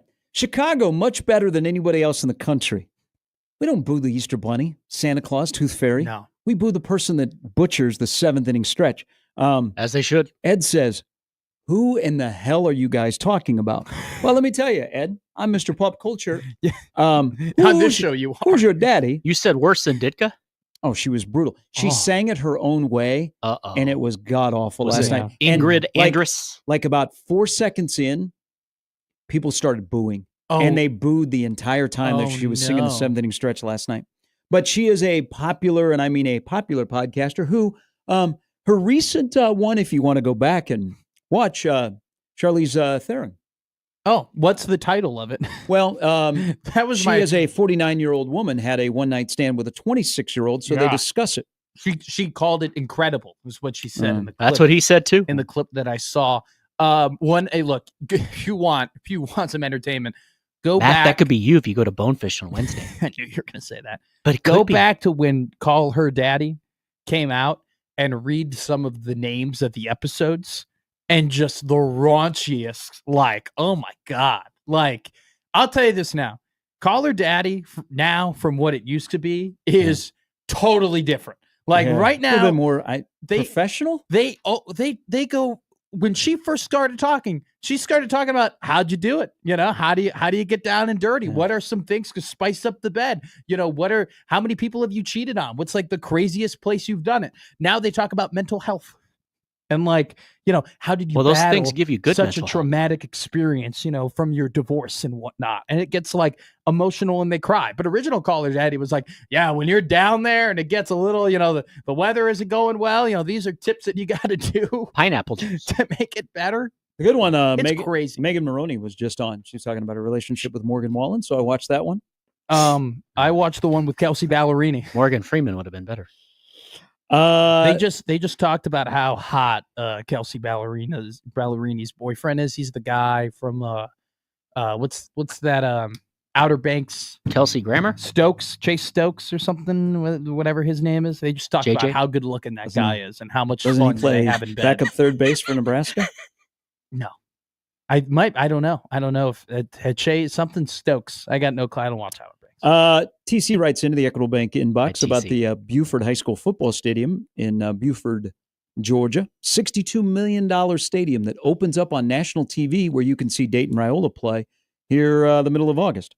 That field puts a lot of D2 schools to shame. Dang, that video board, not in the shape of Georgia. That is true. It would look weird though. No. How do you make that work? Think about That would it. be- Think about it. that'd be a tough No. one. That'd be a tough sell. Think about the state of Georgia as a scoreboard. Okay. Yeah. We need you. It would be big because you got enough wideness. Yeah. Okay. See, Nebraska lends itself easier to that. Full press box luxury suites, the JV. The JV has its own field. To quote LeBron James, not 1, not 2, not 3, not 4, not 5, not 6, but 6 extra practice fields. Damn. That's a lot. I don't know how many of those Atlanta high school kids are making the 30-minute drive, but I can see that happening. The transfer portal is going to be on fire in Georgia. So, for my birthday, can you? Surprised Millard North hasn't broken away and built their own stadium. Everything else is being built out by Millard North. They could have a big new stadium, recruit a little bit more. For my birthday or Christmas, kidding. can you please rank all the states and how like They 1 would through translate. 50, Well- how they would look as a video board? Hawaii would be last. Yeah, that's 50th. But I need a. Well, I need there's a some Eastern guarantee. Seaboard states. It wouldn't even be worth it. Yeah. I feel like Delaware. wouldn't Connecticut though be a pretty good scoreboard? Like it's just a square with a little tail. right? Massachusetts along those same lines. Massachusetts. Okay. Think about it. Massachusetts I mean, is a tough one. One of the best one would be Texas, and then California. No. Colorado God, would be easy. California Now, would be a terrible Arizona- video board Why? because it's too vertical. No, It's but look way at how too much stuff vertical. you could put You on would there. have to. You would have to. Ads. No, it would be disgusting. You would have to turn over California. You would have to make it a taco in order for it to look good. Sounds delicious. California My tacos pretty damn good. Grizz, Montana. That would be a great video board. California shape. is way in too the end vertical. zone, that'd be monstrous. I think Oregon would be in the top 10. I think Oregon would be a top tier video board. Like it's got a little, and you got the little curvature too. NDSU. They can do a. I mean, obviously Colorado is Ohio first. Ohio right? would be a good one the way it's shaped. Ooh, Ooh, Yeah. I like that. Look good at the top. It'd look great at the top. Maybe Pennsylvania. In Florida, used to have the shape of one of those stadiums. Maybe the Gator Bowl did. I think Florida Florida would one be would bad. be a little bit tricky. It would but be you'd have rough. to do the line score at the top and the panhandle. You would probably have to tilt it right a little bit to the left, and like so you get it on a better looking angle, maybe. And then what do you do with the keys on like? Is there a bunch of little? Ooh, these are good questions. Like, is there a bunch of little video boards that are just little play separated from the clock? video There would board? be there'd be lights down there. Yeah, It lights up when they get a touchdown. That's tough. Tennessee's a great one. Tennessee's a great one. I don't know, Vermont and what's the one that does Both Carolinas would be good. You could do that. Vermont, Pennsylvania, Delaware. Pennsylvania would be monstrous. Pennsylvania would be incredible. But like, I don't think Vermont and Delaware would. I like this. That's how you learn your states. Iowa would be. Iowa would be pretty damn good. I'm telling you, Nebraska has a built-in advantage with that panhandle. How do you think Michigan would do with the UP? I'd kind of like that, where you have the main state of Michigan is like the video board, and then the Upper Peninsula is your. Do you score. incorporate the lakes? Ooh, they light up. No, you can't. Kind of like the little pinwheels at Comiskey. Yeah, but they don't. I don't know if they do the pinwheels anymore at Comiskey. Yeah, It's a great idea. If Nebraska, when they get done with everything and they put a Husker Vision on the South Stadium and it is not in the shape of Nebraska, Matt Rule is not the coach here then. Oh, yeah. He'll leave for a school that has Pennsylvania. There you go. Oh, you got to get it before they get it. I'm telling you right now. I'm going to go on record. Time out here. Go I'm ahead. going to go on record. Matt Rule will not leave for Penn State. Oh, there you go. So Pitt? I'm not joking. I don't think he'll leave for Penn State.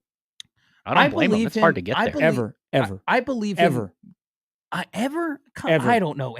Ever. All seriousness, I agree with you there. No. Ever. He'll never be the coach. It'd be a great story. Only on the video game. It would be like walk on to great coach to then, ends up going. But I do believe him when he says, I want to be the head coach for Nebraska. Like, as He likes long it as here. he loves it here. You would think he's from he here. He has done nothing. You don't wear a Bananas jersey and pose with Kyle Perry and do the state of Nebraska point if you don't want to be here. See, the thing about the difference is we've had coaches here in the past that have been very transactional. Yes. This feels more like family. This feels more like LeBron James in Cleveland. Is Matt Rule the than Dominic LeBron Toretto? James in LA. I like family over transactional. Okay. On to this. But you guys are on. If they don't, I think we've done it all wrong here. And I will not donate money anymore. I still just kidding. Just kidding. But it's a great idea. Okay. Just kidding. I like my season tickets. Don't take them away from me. I shudder at what the additional price will be when it's all said and done. Yeah, not good. They didn't waste any time cashing that check, I can tell you that, for 2025. They sprinted to the bank. We got Sharpie's note. We got to go. So The Athletic has given us a little college football content. Yeah, thank God. We College needed football's top 100 rivalries.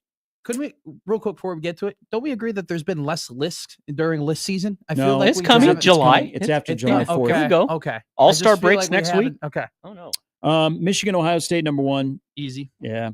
Auburn, Alabama. Yeah. Yeah. Yeah. Paul. When you factor I'm a- factor in like the stakes of the game, the rivalry, those are the two big dogs in that state. Sure. Yeah. No, I'm The Iron not pushing Bowl is back. too. Oh, I'm not pushing back on the importance of the Iron Bowl. I'm just a red-blooded American that loves Army Navy. That I think can still like 'em. I think Army Navy should be too, and I would put Auburn out. I would put Auburn, Alabama 3, and then what? I'm assuming Texas, Oklahoma is Texas, probably? Oklahoma is currently 3. Army, Navy is 4. Okay. I'm fine with this. I'm told this is great. It's a good list. 5 is USC, Notre Dame. I can't argue Ooh. with that. Yeah. You have two gigantic Yeah, brands that yeah. have been. Yeah, I agree. Newt I agree. Rockne. I'm cool. I'm cool. Now comes Nebraska, Oklahoma at 6. I think that I don't know. I think Barry Switzer. So there are times where you go, man, I love that coach, but I hate his team. I think Barry Switzer is that. I think yeah. people love Barry Switzer but hated Oklahoma. Kind of. We could have hated Oklahoma more, but they broke our heart. If you think about this, and this is a great stat in this athletic story about this being the 6th best college football rivalry, is they combined for 96 conference titles from 62 to 95. Only twice did neither claim a share of the Big 8 title. At least one team was ranked in 63 of their 72 matchups in the AP poll that was introduced in 1936. Both teams were ranked 25 times and in the top 10 in 18 games. That includes 16 top 10 matchups from 71 to 88. Now, the bad thing is Nebraska only won 4 of those. 5 times the Sooners handed Nebraska their only regular season loss, while Nebraska handed Oklahoma its only regular season loss twice.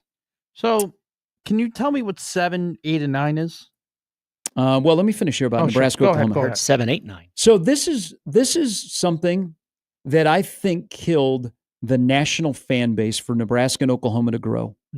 When the Big 10 or the Big 12, said, you know what, divisions sound like a great idea. Nobody wants to see Nebraska and Oklahoma playing every year. Literally nobody said that. Everyone wanted. How many people have you run into in your lifetime that will remember what they were doing on Black Friday or Thanksgiving when Nebraska and Oklahoma would play, and they stopped to watch? There weren't as many games on TV, so it was even more of a bigger deal. But I have heard more people in my lifetime off of that game say, that's how I became a Nebraska fan. Because every year in my household growing up, we watched Nebraska, Oklahoma, and I felt bad for Nebraska, or I was a big Steve Taylor fan, or I was a big Turner Gill fan. But we watched Nebraska, Oklahoma, and that's how I became a Nebraska fan. When you go, wait a minute, you live in Destin, Florida. How did you become a Nebraska fan? They'll say, because when I was growing up, that game was on the TV. They threw oranges on the field. And it was special. Miami, Florida State is 7. What's 8? Ohio State, Penn State. Ooh, I don't hate it. Recency type deal. Very recent. Because the next one. What's 9? Florida State. See, my only issue. So they don't play. The stakes at the game. That damn game in the 90s. Oh, well, the 96 regular season finale when it was 1 versus 2, when Florida State beat Florida. Danny Werfel took the beating of a lifetime. In your guys' opinion, because he got his revenge. So reading this article, the choke at Doak, the whole Nebraska and Oklahoma, there's a tremendous amount of respect between the two sides, and there is. Whenever I've talked to anybody about family, those games, they hate Oklahoma. They want to beat Oklahoma. They want to defeat them. They know they have to beat them, but it's also, we're very grateful that there's another team that we can consistently play and have these incredible matchups with. Everyone should add a cross division game. Does that add to the rivalry or take away from the rivalry?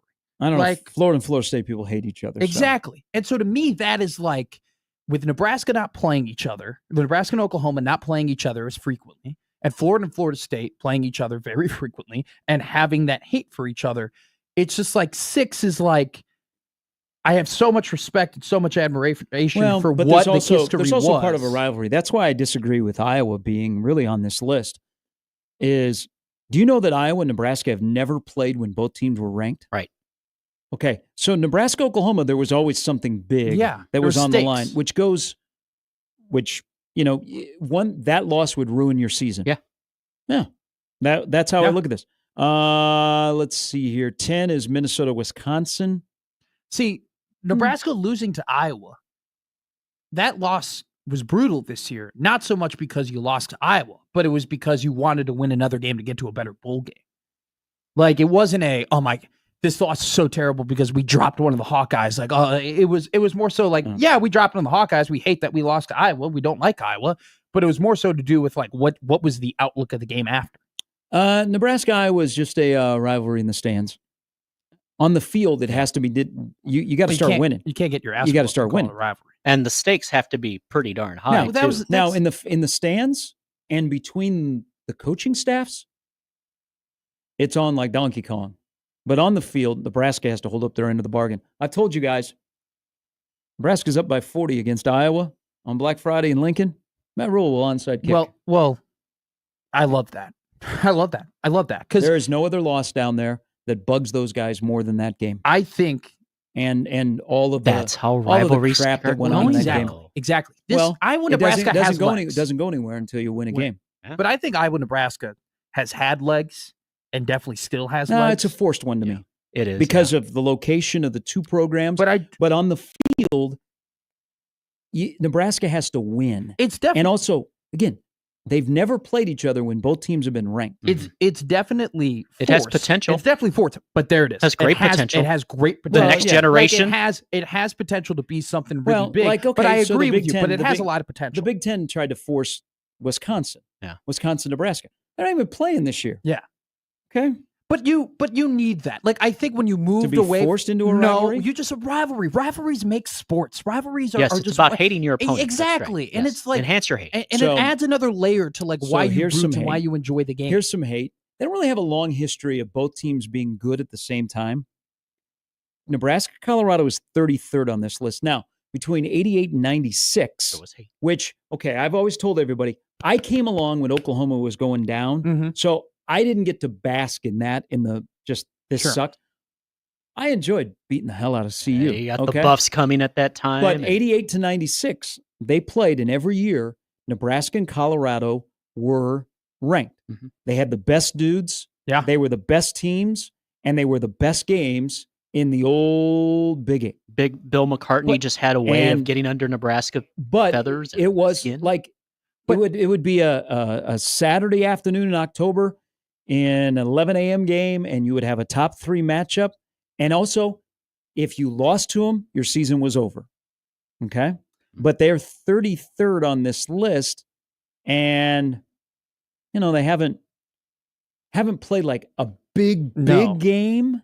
I think last year Since- was a pretty. It wasn't nearly that big as what it used to be, Mhm. but it's still a pretty decent game last year. I mean, there were some stakes there from both sides for sure in that stadium. But on the national stage, Oh, no. no. Yeah, these have to be national. So I do think though, and that game was must watch that for me. the fact so the Nebraska Iowa rivalry for me has grown over the last 5 years. Okay, there's more hate now than there was 5 years ago for the Hawkeye fan base if you're a Nebraska fan, which is good. And I actually think it's actually kind of impressive that the hate has grown and that rivalry has gotten more fierce while Nebraska has been getting their ass whooped, right? While there hasn't been that, like what you talk about, that ranked matchup, that important matchup. The fact that we are getting to the point where we are developing our hate for Iowa, yet there hasn't been that big game. What happens when there is that big game? What happens if Nebraska and Iowa are fighting for that final college football playoff spot? If they're both, hey, well, they were supposed to both be fighting for. That's Big why the Ten game West? was Big Ten West, because it was going to be played on Black Friday, and that was the showcase game. And you win, and you go off to Indianapolis. You guys realize something here?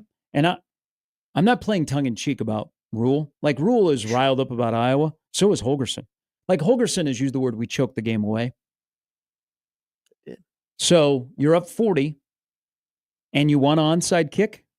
You guys also know that is the last trip by Kirk Ferentz into Lincoln. And that would be his last regular season game. I believe this is his last year there. He'll set the record for the most wins as a Big Ten coach, and he will ride off into the sunset this year. But Nebraska will be his last regular season game. Don't you want to ruin that? oh my God. Don't you want to ruin Oh that? my God. Well, that would these talk are the ab- things that start rivalries. Exactly, Jim. Thank you. This is what elevates it. This is when. That's what's can you missing imagine how pissed off Iowa Hawkeye fans would be if Nebraska fans, rightfully so, would rub in, "Hey, nice last game, Kirk. We ruined it for you." And then Nice. yeah, Yeah, LeVar wait. Woods would take over. and- Exactly. Matt chimes in. Let me look at this on the list here. 44 is. I mean, I would have to see what's around it, but I think it's got a lot of legs. I don't think it could be top 10 ever. Matt writes in the backyard brawl, Pitt, West Virginia in the 90s. Oh, that was Notre Dame versus the Catholics convicts. So 26th on this list is the backyard brawl. Is Notre Dame Michigan on that list? Yes, they had 18th. They don't play nearly as much as they should. I love it when they play. Now here's the funny thing though about Notre let me Dame. see Notre Dame, And this Miami. is me being, Notre Dame hater and making jokes, but this is the honest to God's truth. In Notre Dame, like Rudy. every opponent they play is a rival. They have 20 rivals. Every single opponent they play, they claim is their rival. Michigan State's their rival. Penn State's their rival. Northern Michigan, Illinois, Marshall. No. Navy's their rival. Piggybacking off of you. There were a lot of people who did not think Marcus Freeman was going to work out in that parking lot at South Bend after they lost. They're like, this ain't going to work. 56th is Notre Dame, Miami on this list. Whoa. I look at Miami, Florida State. When they left the Orange Bowl, there was a lot of soul that left that game. Isn't There that the was opener? something Hey, about that. Isn't that the opener this year for? Isn't Notre Dame Miami an opener? Yeah. Hey, I think you guys should go about your day as you get ready for the early release of College Football 26 soon in an hour and 15 minutes, and also just step back and realize that on the 30th of August we get Texas, Ohio State, and LSU Clemson. That'll be a good game. It's the greatest sport. Greatest season. Notre Dame, Miami, lower than Iowa, Nebraska?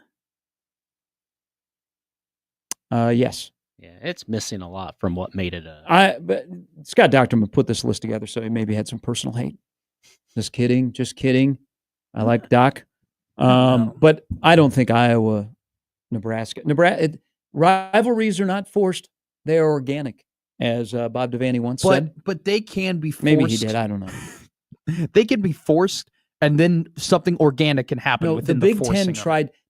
The Big Ten tried to jam all these friggin' trophies down our throat. None of them with a live animal. I'm telling you, the best trophy game is not on this list in Nebraska, Minnesota, but they tried to shove these rivalries down our throat because this is what we do in the Big Ten. Now, Nebraska hasn't held up their end of the bargain, but you cannot force a rivalry. They have to be on the field. Yes. They start and then into the stands, or vice versa. Like the UCF UConn rivalry. You can make a case that Colorado Nebraska isn't really a rivalry. It just was a forced rivalry by Bill McCartney that Nebraska said, all right, we'll play. And it happened, and it was a short stretch. If you think about it, 88 to 96. That was boom. That was the rivalry, a banger after banger. And we're also spoiled around here because we had that super long stretch where you were born, you got married, you had kids, and Nebraska, Oklahoma was relevant. So we compare all of that and thinking, okay, we want something. And we had 88 to 96 of Colorado. But even if, to me, so what if it's forced? Okay, it's a forced rivalry, but for those 8 years, it created incredible memories and games that we still talk about. And so much so that then 25 years later, Colorado comes back to Nebraska, and it's a really, really big deal because of that rivalry that was made, that, forced or not, that was in the 80s to the 90s. So for me, I'm okay if you're farming rivalries. I'm fine with it because I just think it adds an element to the sport that I love, and it creates memories and it creates storylines and things. I think we should force a Nebraska-UCLA rivalry. No, well, there's some rivalries you just can't force. Let's pick one and force it. Yeah, we got to pick someone to hate. We'll be back after this. Minnesota.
All right, crossover's coming up in just a bit.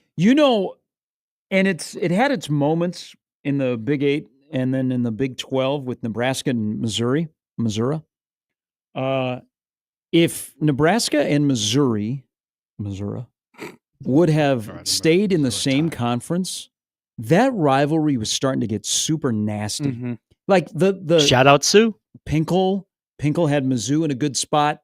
Nebraska, Pinkel got under Bo's skin. Ooh, Roy Halou just scored again. But they had you had upsets. Yeah. Like the team, that really, really good Mizzou team that rolled into Lincoln, and Nebraska beat them with Taylor and Halou had the monster 300+ rushing yard day. But 310 to be exact. You had the two head coaches that disliked each other. The fan bases hated each other. You had moments where Sue wrecked the Mizzou program on national TV. Like the Nebraska-Mizzou rivalry was starting to get really, really dicey. And then they go to the SEC. Nebraska goes to the Big Ten. If Bielema and Pelini had stayed longer at Nebraska, Wisconsin, that was starting to bubble up as it was going to get really, really nasty. But now Nebraska's not even playing Wisconsin this year. Which is I know weird. You said going to the break Minnesota, which I like. Minnesota gets under people's skin because Minnesota's had success, but they didn't play last year. No, you got to play them every year. I agree with that. Do you want to force a rivalry in EA Madden 26 football? You can be. So you can do realignment. I knew Kennesaw State. Who are you being for your dynasty? We can force it. Oh, you're determined to Man, play. everybody knows the storied history Tarleton State between Kennesaw State and Tulane. These two head coaches, they were together under Sharon Moore in Michigan, Sharp the defensive coordinator, Matt McMaster the offensive. You should stream it on Twitch. And they did not get along at all. Even when they were winning, these guys hated each other. Now Kennesaw State takes on Tulane, and Matt McMaster's only got one thing on his mind. He wants to bury his former colleague Gary Sharp into the ground. Well done. Thank you. Yeah. 66 minutes away before people start getting the download of college football 26. EA Sports come through.